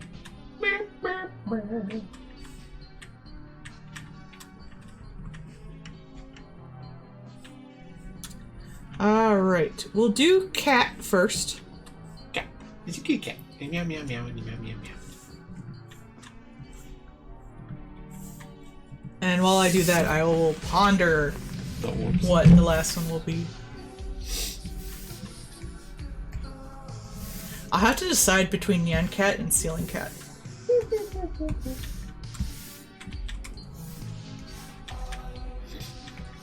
We're probably gonna go a little over the usual time tonight. Yeah, it's all good. What if you do like ceiling cat and it's just like it's alone handsome? Oh God, no! Why would you say that to me? You know, cats always gotta sit there and stare at you when you're in the bathroom. Why would you fucking say that to me? I hate it. Yeah, this will work for a color palette. I like this one.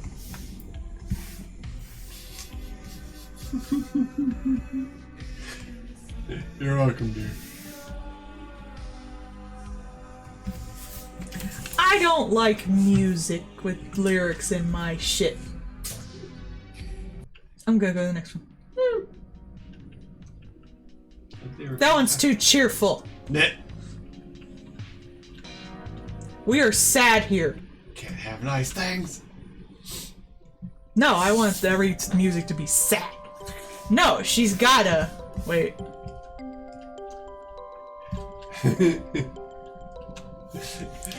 But in... Wait. Are you gonna send more kitty butts in people's faces? She's eating her butt.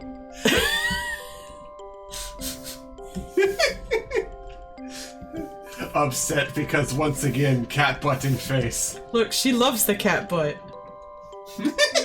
Calliope, why do you love the cat butt? Hey, Calliope's just all up in the cat butt. Why you love that cat butt? Face deep into cat butt. Uh-oh, cat hair. I guess I'll cat butt. This is kind of cheerful. I like creepy. Sure, be wrong. Oh look, I make her dance to music. Okay.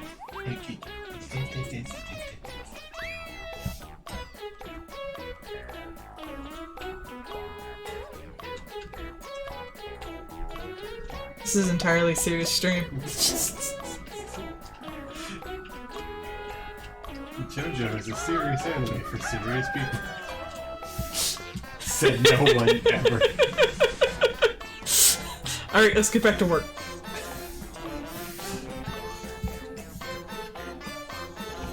I should just keep this for every stream and just put cat butt on things. Where will the cat butt be now? Like, who knows? Have like the dynamic like Marge uppercut fist and have like the cat butt on the end of the hand. I should have clipped that. The cat dancing. That was pretty cute, I gotta admit.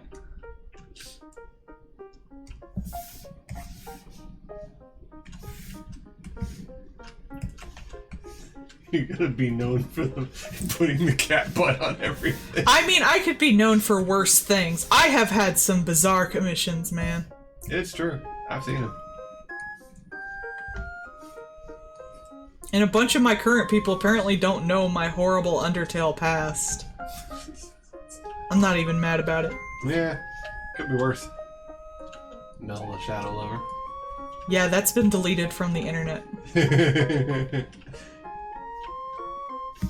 Shaver with the big eyes. No. Mid-moe. I mean, there was the jack-o'-lantern one you did for fun. Oh, that one was funny! No, fuck y'all. That was funny. Okay, I can't show this on Twitch, obviously. But I ship Sans and Grillby, the fire bartender at the place he eats. He's made of fire, and Sans is obviously a skeleton. So I had him, like, with his dick out, and Sans holds it, and he goes like, "Hey, wanna see my impression of a jack-o'-lantern?" And sticks the dick in his mouth, and the fire shines through his eyes holes. That was funny. I'm funny!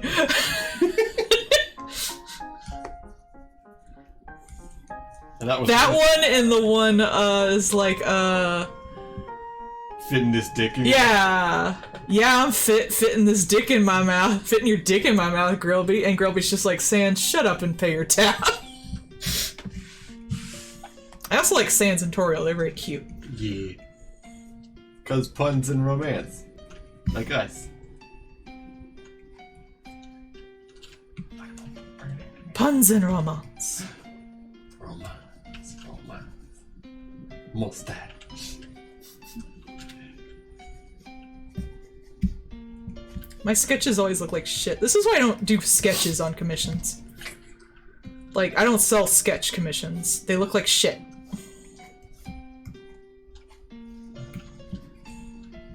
I don't know why you always laugh when I say this, but it's because it's you just bolting things down to reality. So of course it's gonna look like gibberish. It's not meant for other people, it's notes for you. I'm meant for you. Look at that, that's horrible. Like I said, it's your notes to yourself. You're literally just like carving it into the space. The way you put that is so weird. What?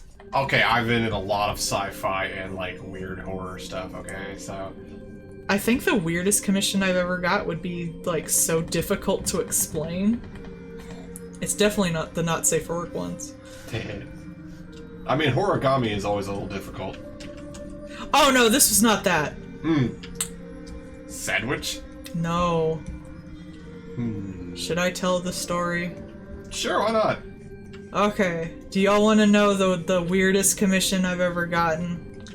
And by the way, when I posted this, I said, like, I posted it anonymously, and the person wanted to remain anonymous, so I was like, none of y'all get to know why they wanted this, or who wanted it, so just suffer. But, I'm in the Undertale fandom still, sorta, kinda. And someone wanted one of the AU characters. This was another, like, Sanson's Papyrus AU, so it was font cessed. They wanted one of them to be gigantic, like the gigantic fetish. And he sticks his gigantic ass wiener right through their fucking house window while the other one's sleeping. And the other one wakes up and has to like full body jack his ass off. And when he comes, the house explodes with cum. And then the last panel, he's tiny and apologizing. Okay. That is the weirdest commission I ever had. If y'all want to try to beat that, go ahead. I don't care. I really don't care as long as it's not on my nose and you give me money. Stop it.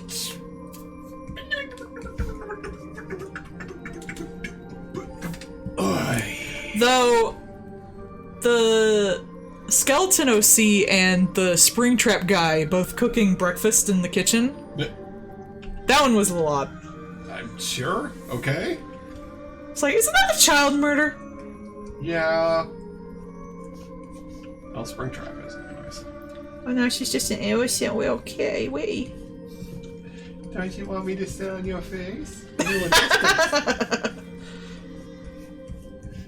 I don't think I've gotten anything weirder than that yet. I'm sure I will one day. One guy wanted me to draw him as a pair of underwear on a dude. Sure. But I didn't like that guy and I said no. Uh-oh. That has apparently spurred on a thing for Kitty.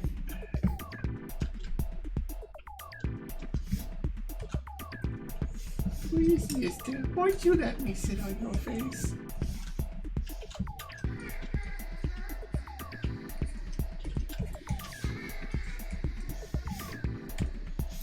What is it? Oh yeah, sure.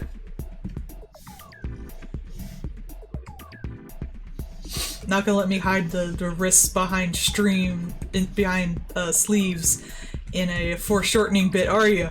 Okay. Making me draw Palms. like hand ankles. Hand ankles. Hand ankles! I'm sorry. Now clip that. Hand ankles. Hand ankles! Hankles, if you will. My word. Elizabethan would be positively a flutter.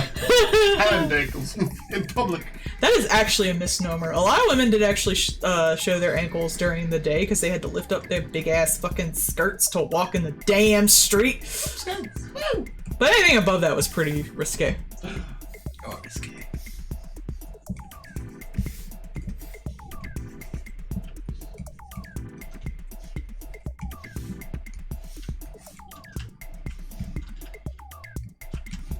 She just wanted boobs in the shot. Boobs in the shot. I mean, if you put boobs up, boobs. Tits even. Do I want it written in crayon? Probably. Official legal document, submissive and breedable. See, it says right here on the license. I'm legally submissive and breedable. I'm And they shut the door in her face. I'm licensed. I've had my shots and everything. You furries had your shots! Gotta make sure she's had her distemper.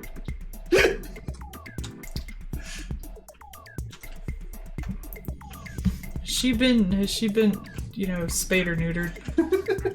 That's the real question. Spay or neuter your Spay or neuter your furries. I'm Bob Barker, and I'm here to talk to you about spaying or neuter your local furries. Furries are like, oh fuck! It's just Bob. Oh, cosplay as Bob Barker at a Oh furry god! con. Oh god! Oh god! Oh god, why would you say those words together to me? Oh my god, that sounds fucking horrible. Oh, I would do People that. would love it. I'm not going to a furry con. Oh, I would do that with. Look, I have nothing against furries, but there will be nothing I'm interested in at a furry con.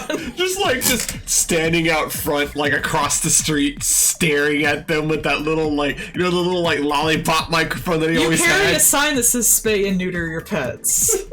Just stay on the other side of the street and then just stare at the entrance to the furry con. I'm so tempted just to leave this blank so you can put something horrible on it.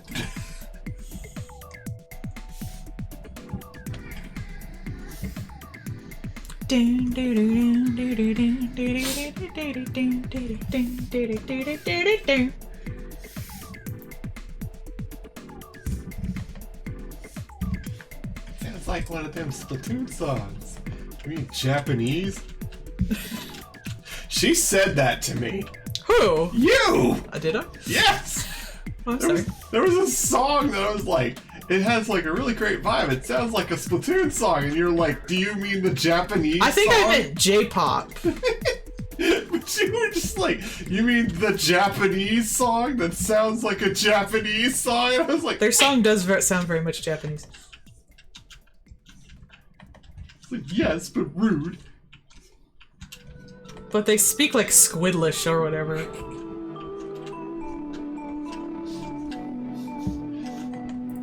That's what happens if you had Louisiana 100 years in the future. It sounds like a sexual predator who has to like knock on doors to tell people that they're a sexual predator. Court mandated on the list. But I guess it's the reverse. In a furry comic, that's what would happen too. Oh no! Did I spoil the new model? I'm sorry, I can get rid of it. I think they meant the submissive and breedable part. I didn't mean to spoil it. I'm sorry. I just wanted the reference for the colors so I didn't have to, like, eyeball it.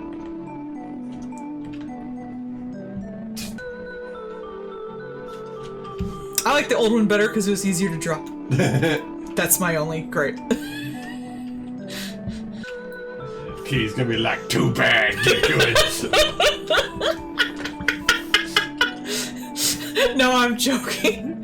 This one isn't really hard, but the last one was easy. It was only like 4 colors. Level up, nerd. I'm gonna be forever biased to anyone who makes me draw their stuff and it's super easy. You're my favorite.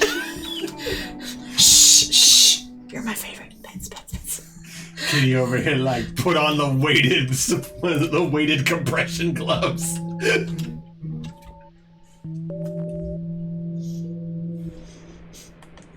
No, go back to the old one. It's like 3 colors. No, I don't care. You're gonna have to get. See, mine's easy. It's like 3 colors. I'm just lazy. Half the time I don't even keep the colors consistent.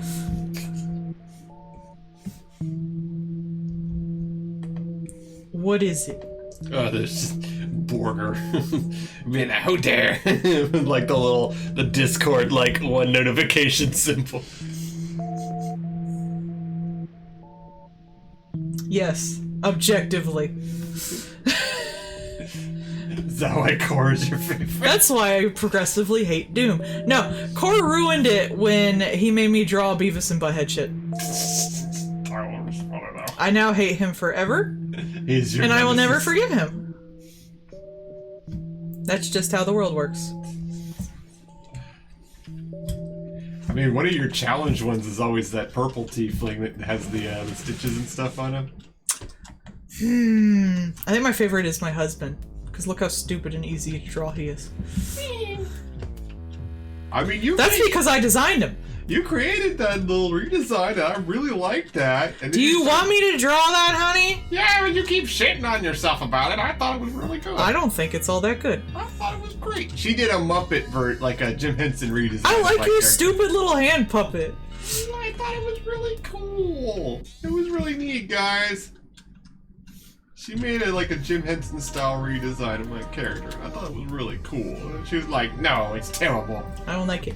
See? I mean, you could post it, take a picture of it and post it on the Discord if you want. I can. I just didn't really like it. I don't think I'm not used to drawing Muppets, so I didn't feel confident in myself. I thought it looked really good.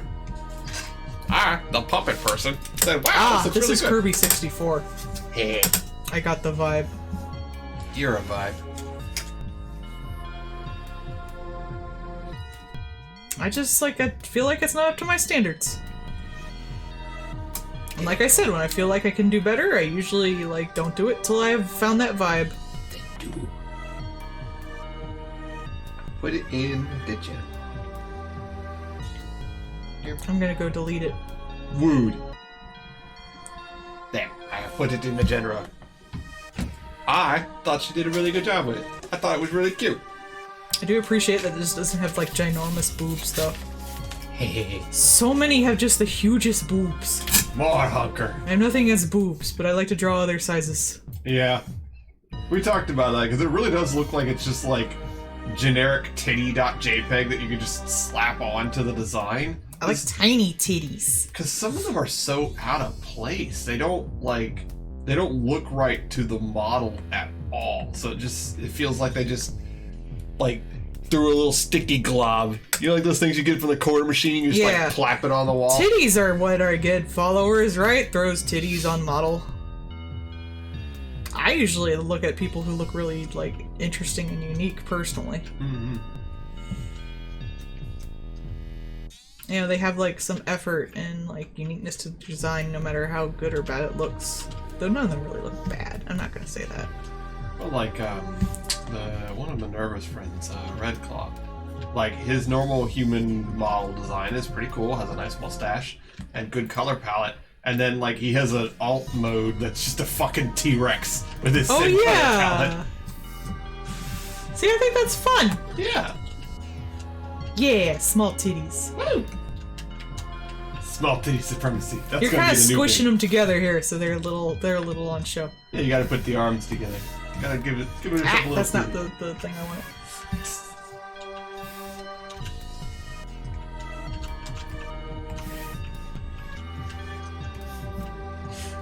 Instead of submissive and breedable, I write on it, I will kill you in your sleep.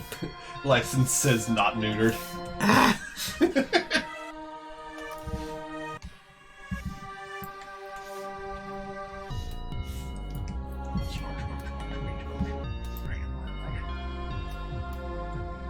But now I can't draw you as a silly little cat butt.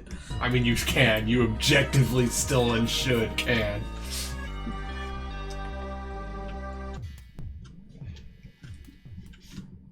That awkward moment when you find out you're a regenerator.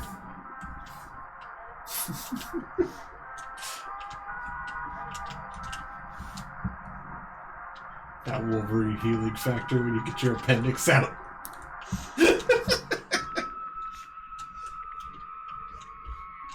Someone was trying to point out how they couldn't be circumcised, but doesn't it not occur until they're older? Depends. But yeah, usually it kicks in when they're like in their teens. Yeah. But being circumcised is not genetic, so it would just regrow. Would it regrow later, even if it like you didn't Yeah. get it done when you were in your teens? Yeah. That's wild to think about. Your and body, I don't like that at all. Your body goes, there's supposed to be a bit here, and then regrows all the bits that's missing. Like a salamander. So yeah, I guess Wolverine isn't circumcised. Not anymore. Unless he did it with that katana he made. The katana cancels out healing factors. Why does he shave? He doesn't. Why does hair count? Yeah. I mean, like, he doesn't shave, because, like, it just... all this stuff grows quickly. Like, his body works very fast, so it wouldn't be worth the time. That's why he's always scruffy. I know Superman shaves by lasering his own face in a mirror. Which is pretty cool. Obviously, the most important thing they need is the big eyeballs. And there was a really dire, like, you know, what if kind of story with Cyclops. Because, like, Cyclops and his brother are immune to each other's, like, attacks and stuff. And Cyclops is immune to his own lasers. And there was a, like, future what if where things had gone, like, super, super bad. And Cyclops was like, you know, I would have been proud of being able to do this once before. And he had collected enough ruby to make this giant crystal, and then fired his eye beams at the ruby and bounced it back at himself and beheaded himself. Cool!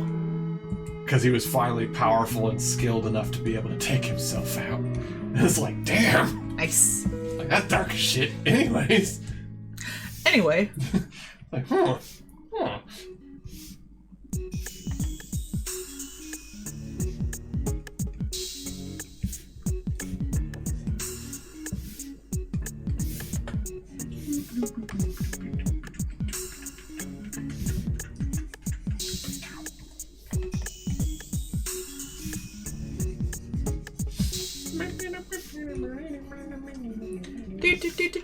Witchy activity. Witch.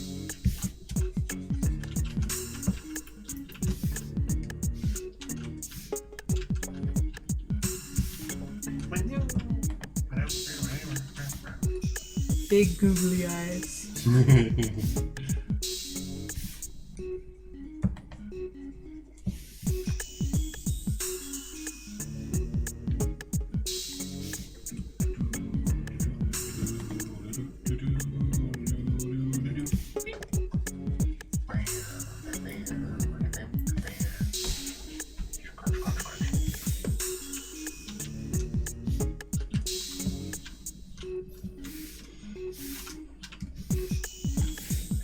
Do you have to put that spray down to make sure that Kitty doesn't try and scratch the furniture?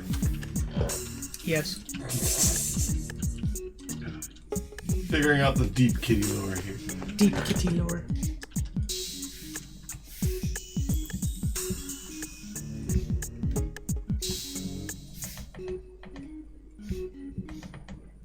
No, see, what she's doing is assigning you submissive and breedable. She's delivering your license. Yeah. Your license to bottom. I want a license to bottom. I ain't submissive, though. I'm annoying. I'm bratty as shit. I will bother the shit out of you. I will not listen to a single thing you say, good or otherwise. Walks over shyly baps. Ah, yes, bratty. Yes. You're so big. I bite you when you get too cuddly. You bite me regardless. Yeah, you shouldn't get in my biting range. Obviously. Seems like it solves its own problem. I mean, you're very snuggleable. Especially when I can touch your tongue. She's always like, no, don't touch the tongue. But don't touch the tongue. Don't do it, ho. Here she is, tongue. Very cute, must touch. And then she's like, no, don't touch the tongue, just like a house cat. Yes. And she got her tongue right there. It's just there, guys. It's a trap. Gotta. Now. Must. Now. No. Pikachu. No. Oops.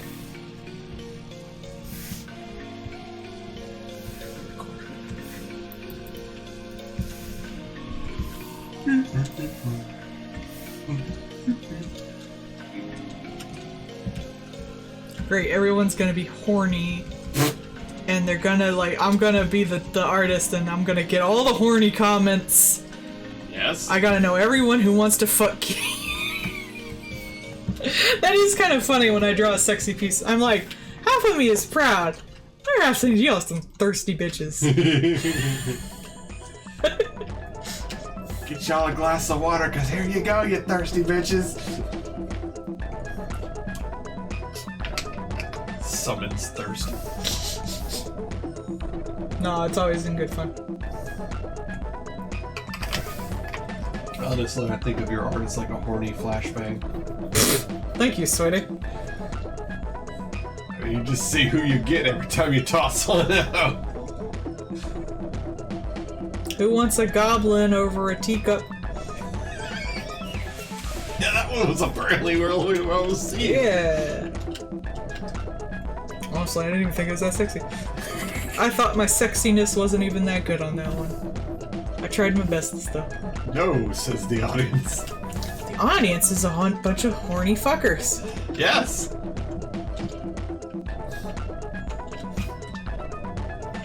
I mean, when your audience tells you enthusiastically, no, you're wrong, maybe listen. I am pretty skilled at not safe for work stuff. I should do more of it. I just don't have the vibe right now. I need a new ship. I've been saying that for like half a year. Mm-hmm. Something will come along and excite me. I do not control it.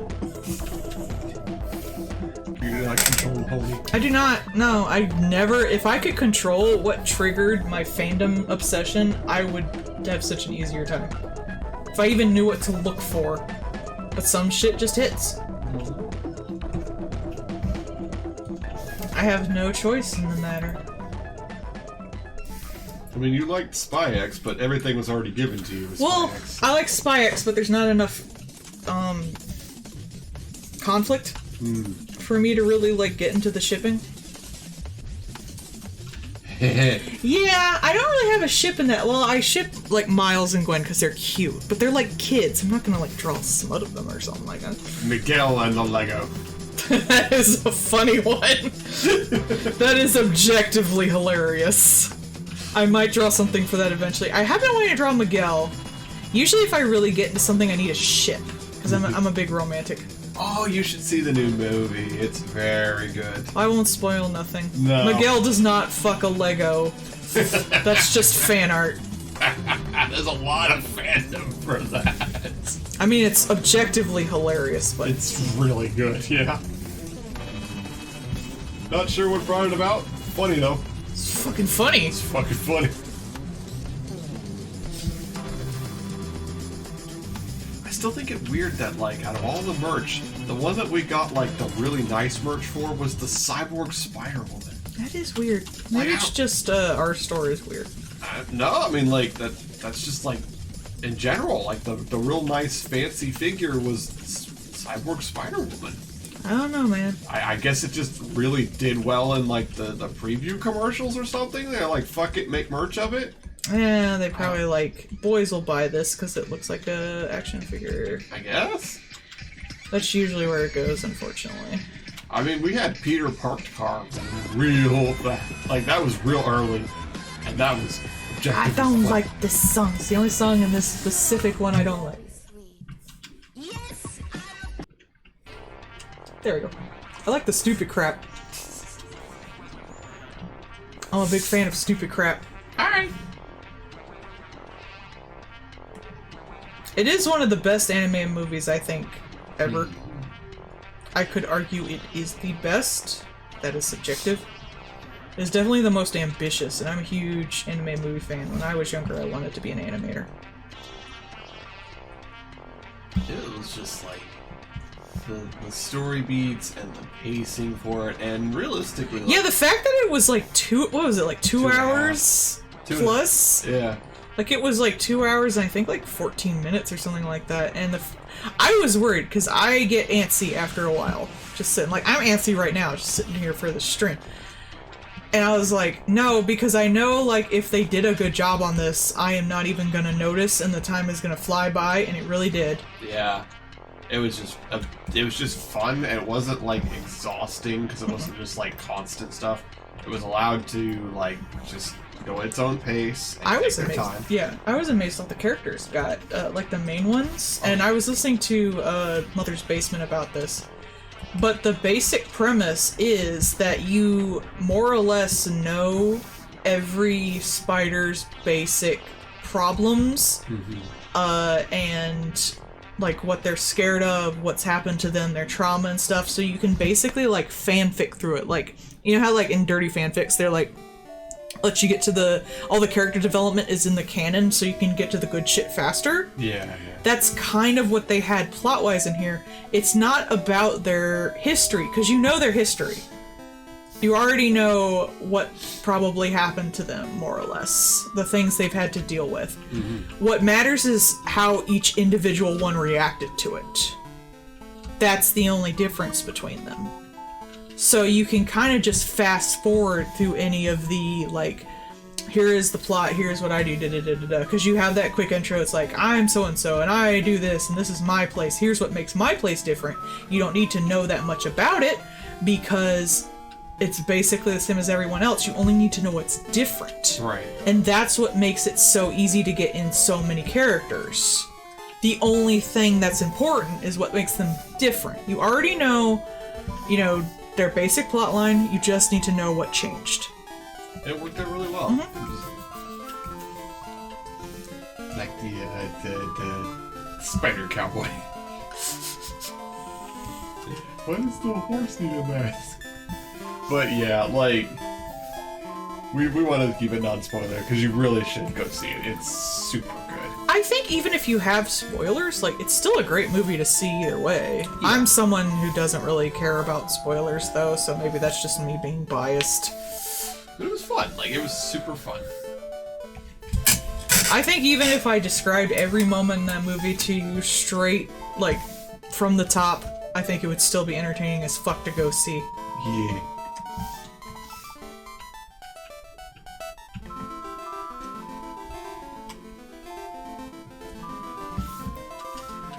And we don't have to wait long for the next one. I know, I'm so glad it's coming out so soon. Oh my god.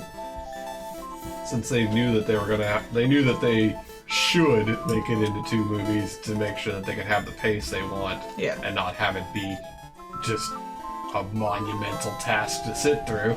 I'm sure they wanted to just make one long movie. Yeah, but they're like, bro, it's almost 3 hours. Make another movie. Nobody wants to sit through Lord of the Rings Special Edition. Like, come on, give us a break. Some people do. Yeah, well, 6 hours is a bit much. If I need to get a leg stretch and a nap in between parts of the movie, I'm not gonna be able to keep up the pace or pay attention.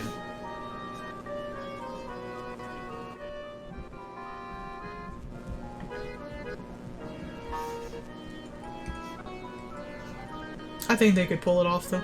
If anyone could, it would be that. I wouldn't want them to. Because then you have to start making concessions because, like, eventually you're gonna be like, okay, but this is too long. Yeah.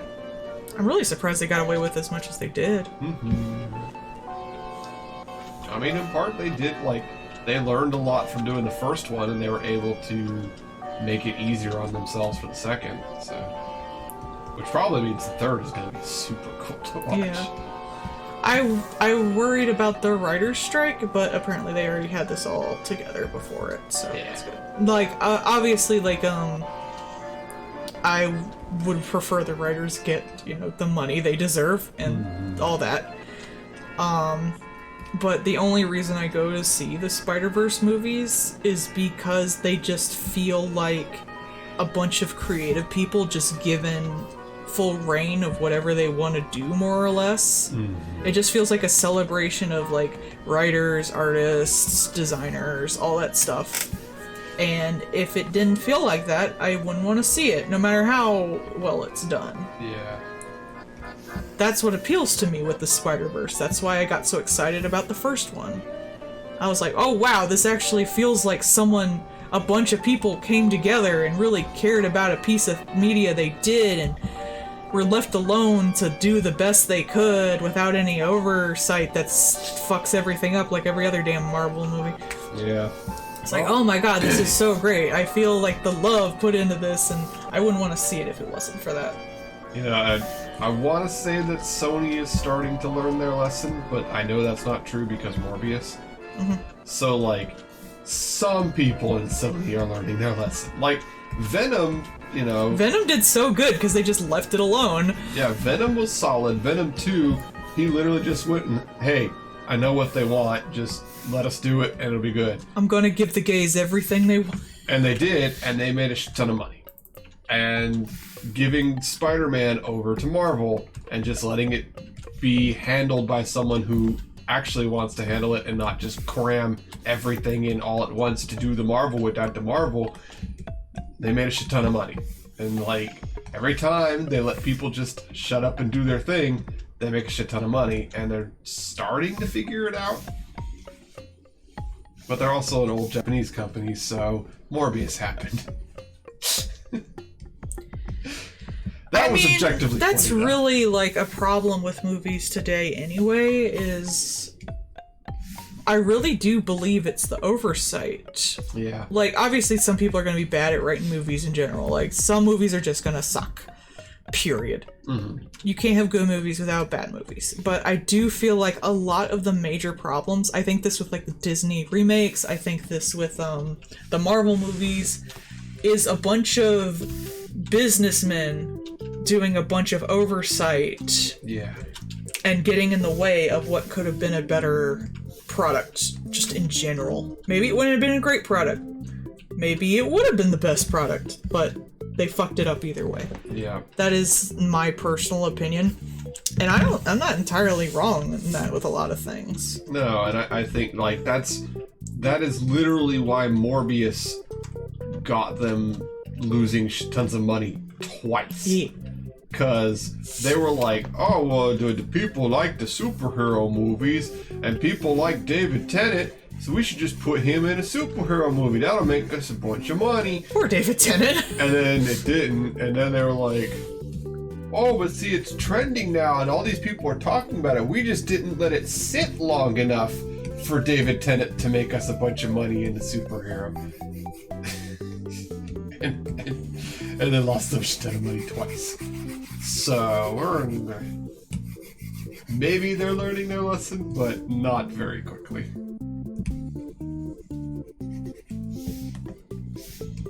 But when you look at movies that are like not in the main canon of stuff, that were just kind of allowed to do their own crap, I think that's why Guardians of the Galaxy was so good, was they kind of just allowed it to just do its own thing. Yeah, James Gunn sitting off to the side. That's why I think Birds of Prey did so well, because they kind of just let them do their own thing. They had an idea and they're like, we don't fucking care, this is a throwaway movie, so do whatever the hell you want, I don't care. And that's when you usually get the better movies in the series. Yeah. You also get the more controversial ones, too. Birds of Prey is still apparently kind of controversial. I love the shit out of it. It was a good movie. I have never watched an action movie that I felt more designed for women. Maybe that's part of why it was so controversial. Yeah, it felt like I felt like that movie specifically spoke to me. Mm-hmm. Which is weird, because it's not my usual genre. Like, my genre is horror. But I just felt like I knew I had to see that movie when in the previews they had a reference to Gentlemen Prefer Blondes when Marilyn Monroe sings Diamonds Are a Girl's Best Friend. I was like, okay, only the people who would get me would make that reference. It's like, well, I guess I gotta go see this movie now. And that's how it felt. That's how the whole movie felt. It's like, oh, like, it wasn't perfect. There was a lot of flaws. I think it could have used a few rewrites. But just, like, the way it shot and stuff like that, and the way the characters acted, felt like it was someone who I could relate to. I felt the kind of same way about Mad Max Fury Road, too. Yeah. That one was like... That one you could really feel the love of the craft involved for just everybody there. Oh, Mad Max Fury Road was so good. Like, getting told that, yeah, we got Cirque du Soleil on here, and then we had to tell them to not keep doing the dangerous stunts. That seems right. It was just so good. That one's probably my favorite, like, film of all time, period, is Mad Max Fury Road. I went and saw it in theaters twice, and I wish I could still go see it in theaters, because it's so much a theater movie. It really is. I loved feeling just the pounding of the music in my soul when it went. Yeah. You know when they're doing the car stunts, where like the cars are racing along and the people are going back and forth between the cars and stuff like that? That's Cirque du Soleil. Yeah.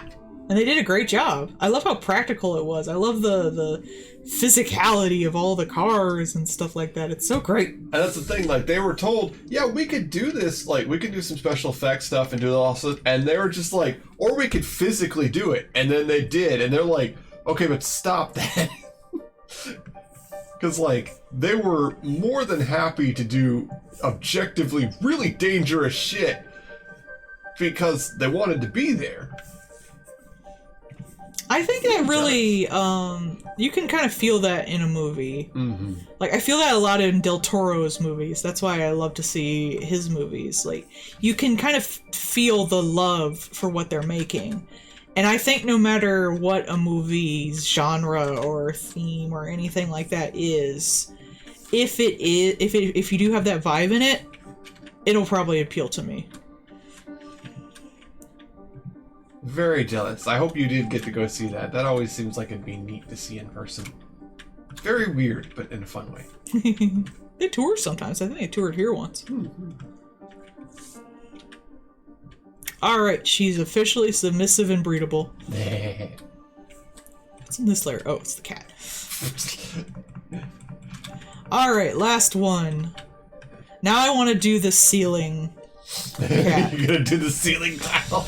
Yeah. Let me go get a reference for that.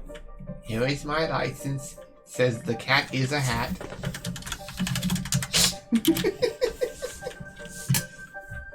What the fuck is this? Did I spell ceiling wrong? You did. You spelled it as C-line. How do you spell ceiling? C-E-I-L. There you go. Oh, there we go. Okay. I'm dyslexic. She spelled C-line cat. I'm gonna put around it like pissing alone handsome. Yay. Go away, cat. Not you. Yay. You're not a cat. No, I'm a fox. Yes. I'm here to bother.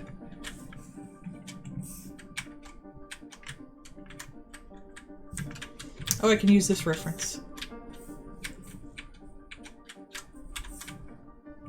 Wrong reference, Conk. Why don't you even have that reference?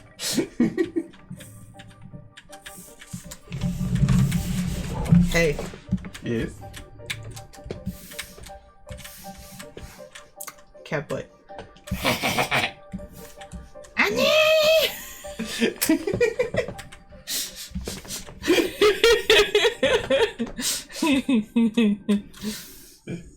When you got a new cat in the house, you gotta introduce it to your other cat. That's accurate, yeah.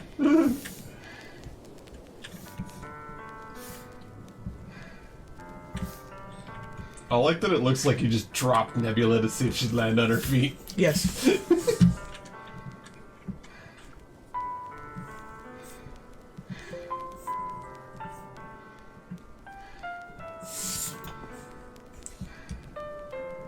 Oh, that's not the one I copied.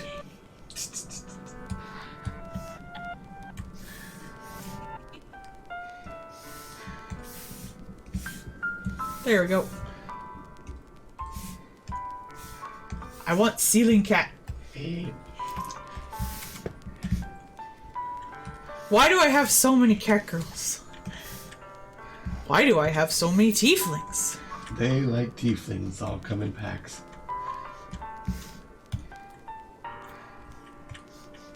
It's because you put out cheese. Cheese. Got one.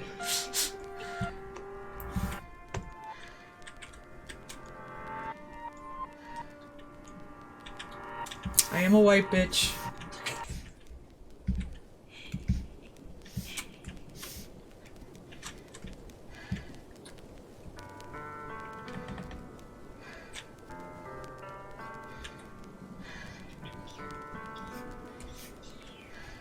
I think if you put a hole in the ceiling, the cat would stare down at you.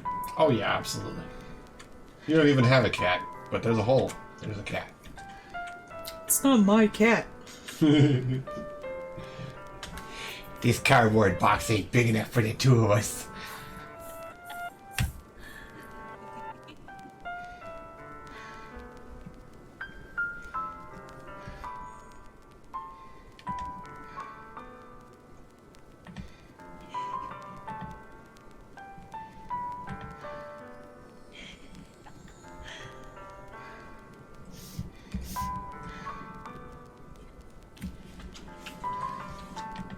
I wonder if he's looking at you.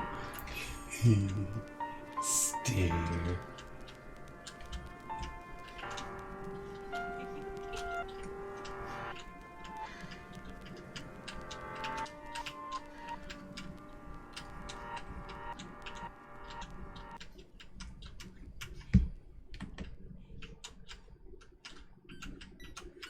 Bonk, bonk, bink, bonk, bonk, bonk, bink, bonk, bonk, bonk, bink, bonk.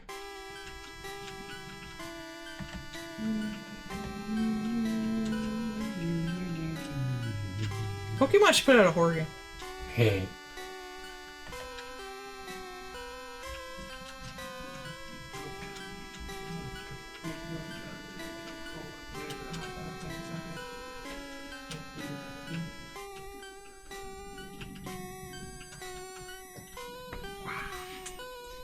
I mean, they do have a lot of ghosted Pokemon. I know. They could totally horror. They should just go hundo on it. Just lean into it. You guys like the weird things, right? Yes. Everyone around's like, yeah. I mean, they do shorts with them and stuff. Mm-hmm. It's ghosty time.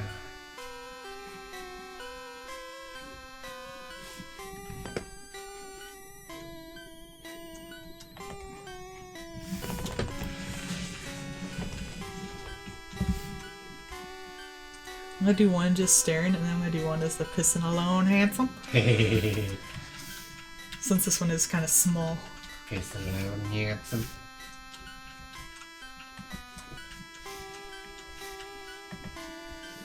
She showed me a picture of this, like, heinous-looking shotgun, and it was like... Oh, it looked like paw pads! It made a little... It had, like, a paw pad shape, and this, like, cat girl comes into the room and blows a hole, paw-shaped hole in your wall. Yes. Howdy, partner. Bang.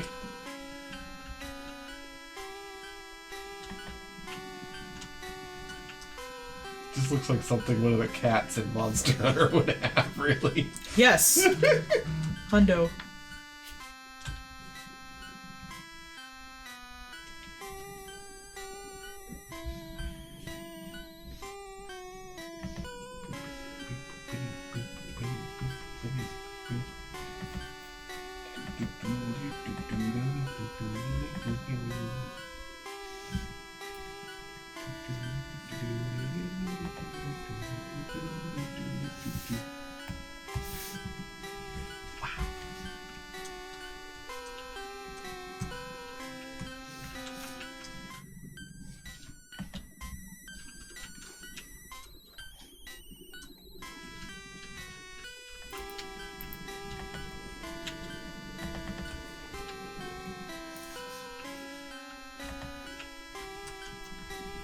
I think in, like, public stuff, Pokemon's done more horror stuff, like in their merch and stuff, but I think, like, in their animes and their games, they've kind of shied away from it. Yeah, because they do want their, like, mainline stuff to be a little more child-friendly, I guess. Like, especially the video games. Like, the anime has had some Oh, horror stuff. thank you! Here. Another follow. That means we're Oh. ever so closer to, what was it, 300? Yeah, we're at $2.99. 299! Woo!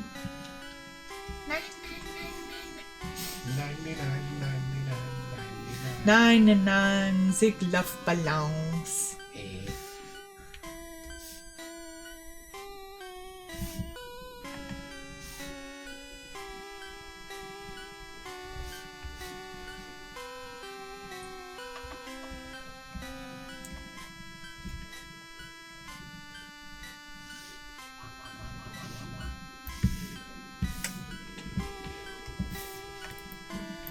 Ah, fuck.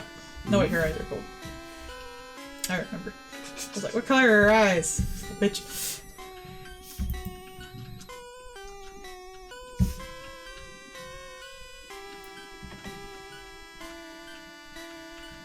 Wonk-eyed motherfucker. Look at this weird cat. What? That is some weird cat outside! Kitty as the skrunkly cat. Blink! Blink, VTuber. What if you just design your VTuber to never blink? I mean, I'm a puppet. I can't. I just got bobbly eyes. They don't That is blink. true.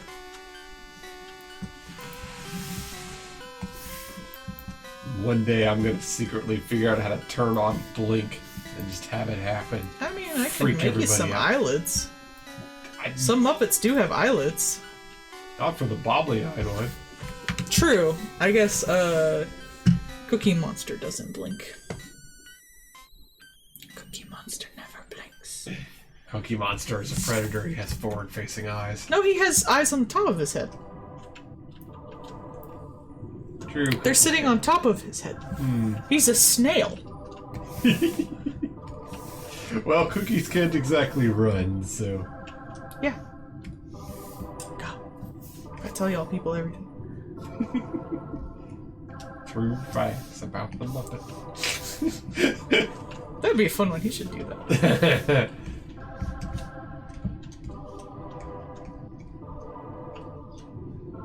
I'm glad to see that practical things like Muppetry is still ongoing. Even that big fancy AAA game have a Muppet for the mocap of that little critter. Hilarious.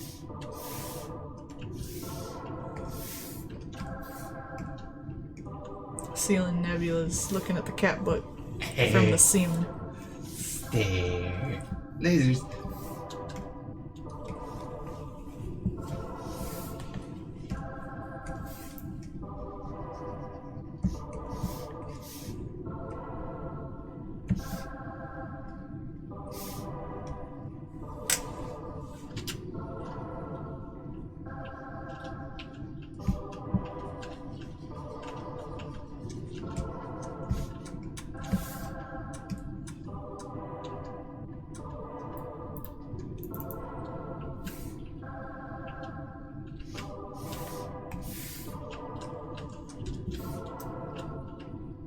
Actually, his eye is backwards. Oh, that's even worse. Warp. There we go. Perfect.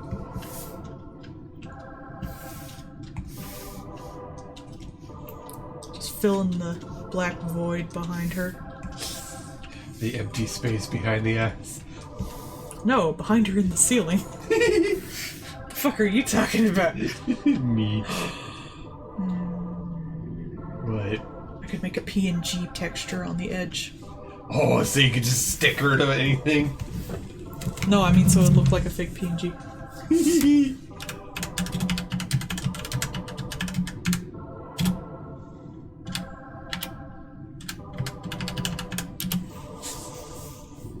Yes! No, that's not right. There we go. That's perfect.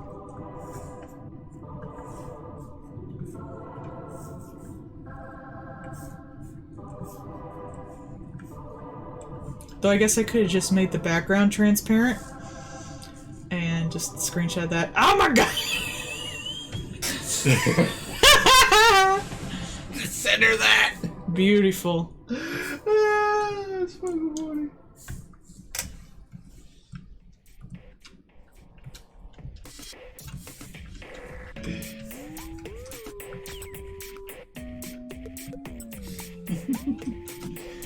There we go. Now she'll have a PNG pattern behind her. Ah, that's wrong. They. It'll be very subtle. People will notice if they look close. I can tell it's in the pixels. Yes.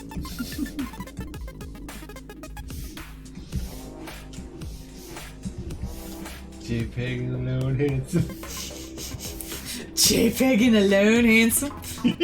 I'm gonna do another one. Since this one is small, I feel kind of bad how small it is. I'm gonna do another with a different expression real quick.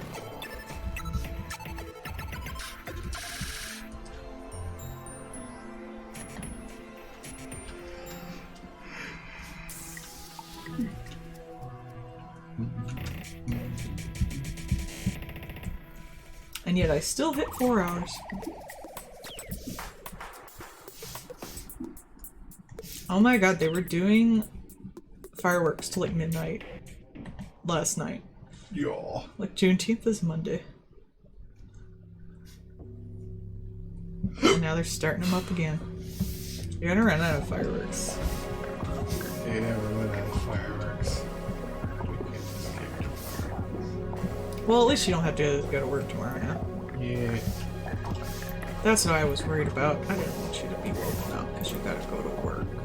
I'm woke. Yes. The... That anti-woke coffee was so sleep coffee. It's just not coffee. It's like melatonin and other stuff. Oh, you know how the rednecks have been boycotting Bud Light? Well, guess what's the highest selling beer now? Like, just above Bud Light. Miller? A Mexican one. Oh no! Corona? No, I forget what it was. But, look, it outsold it. Alright, and we'll just move this over here. Gotcha, it's terrifying. That's the point, man.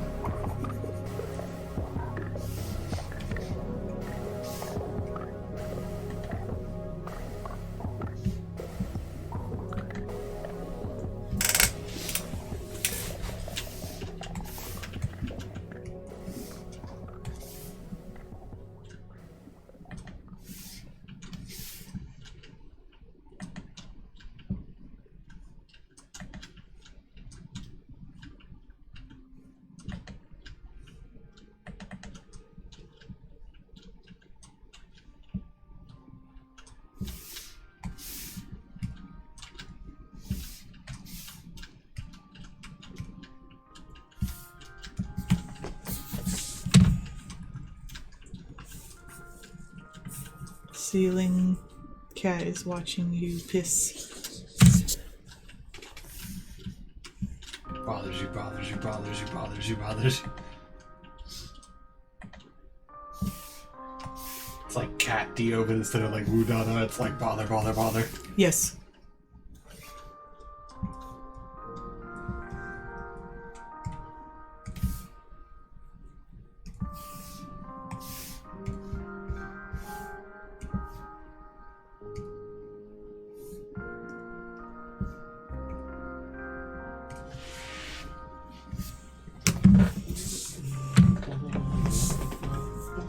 There we go.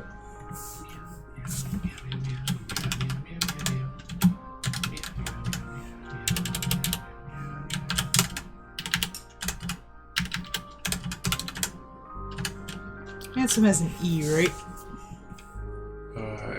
Yes. Cool. There we go. Pissing alone, handsome.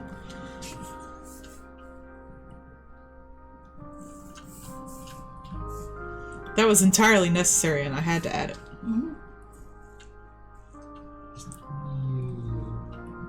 Alright, we'll merge everything and that'll be the last one for tonight. Let's get everyone lined up.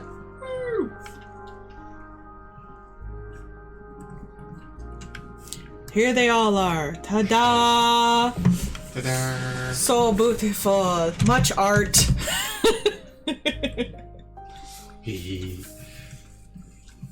As per tradition at this point, cat butt was put on everything. Of course. Everyone got to see the cat butthole.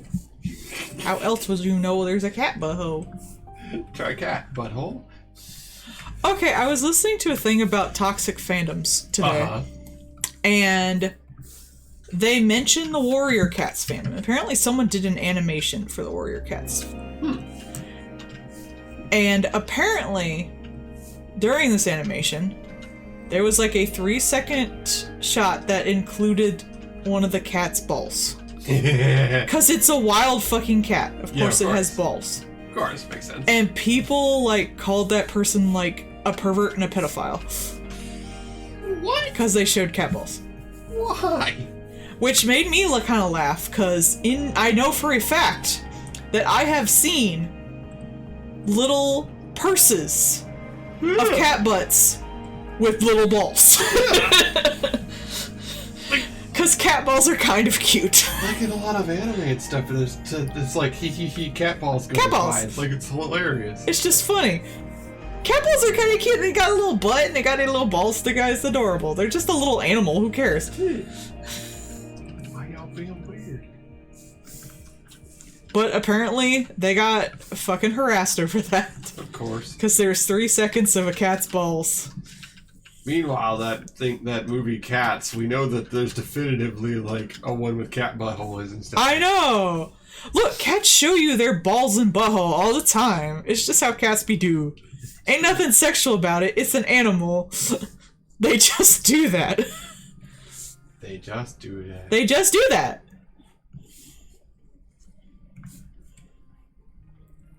I guess the warrior cats can also not have buttholes. Right. How would that work? I mean, they're not wearing clothes. I have no idea how the warrior cats work. I just know apparently it's a huge fandom. It apparently came about after I had grown out of that period of literature. Is it still ongoing? I have no fucking idea. I had never heard of it till I started hearing about fandom drama. Legit. Alright, that's the very last one. I will leave you all with the thought of cat balls and buttholes. It's very appropriate for what we drew tonight. Y'all have a good night. I'll see you tomorrow with the last 4 of the 20s, which will probably not go to 4 hours because there's only 4 of them, but watch me do it anyway. Alright, y'all have a good night. Good night, everybody. Everybody dream of cat buttholes.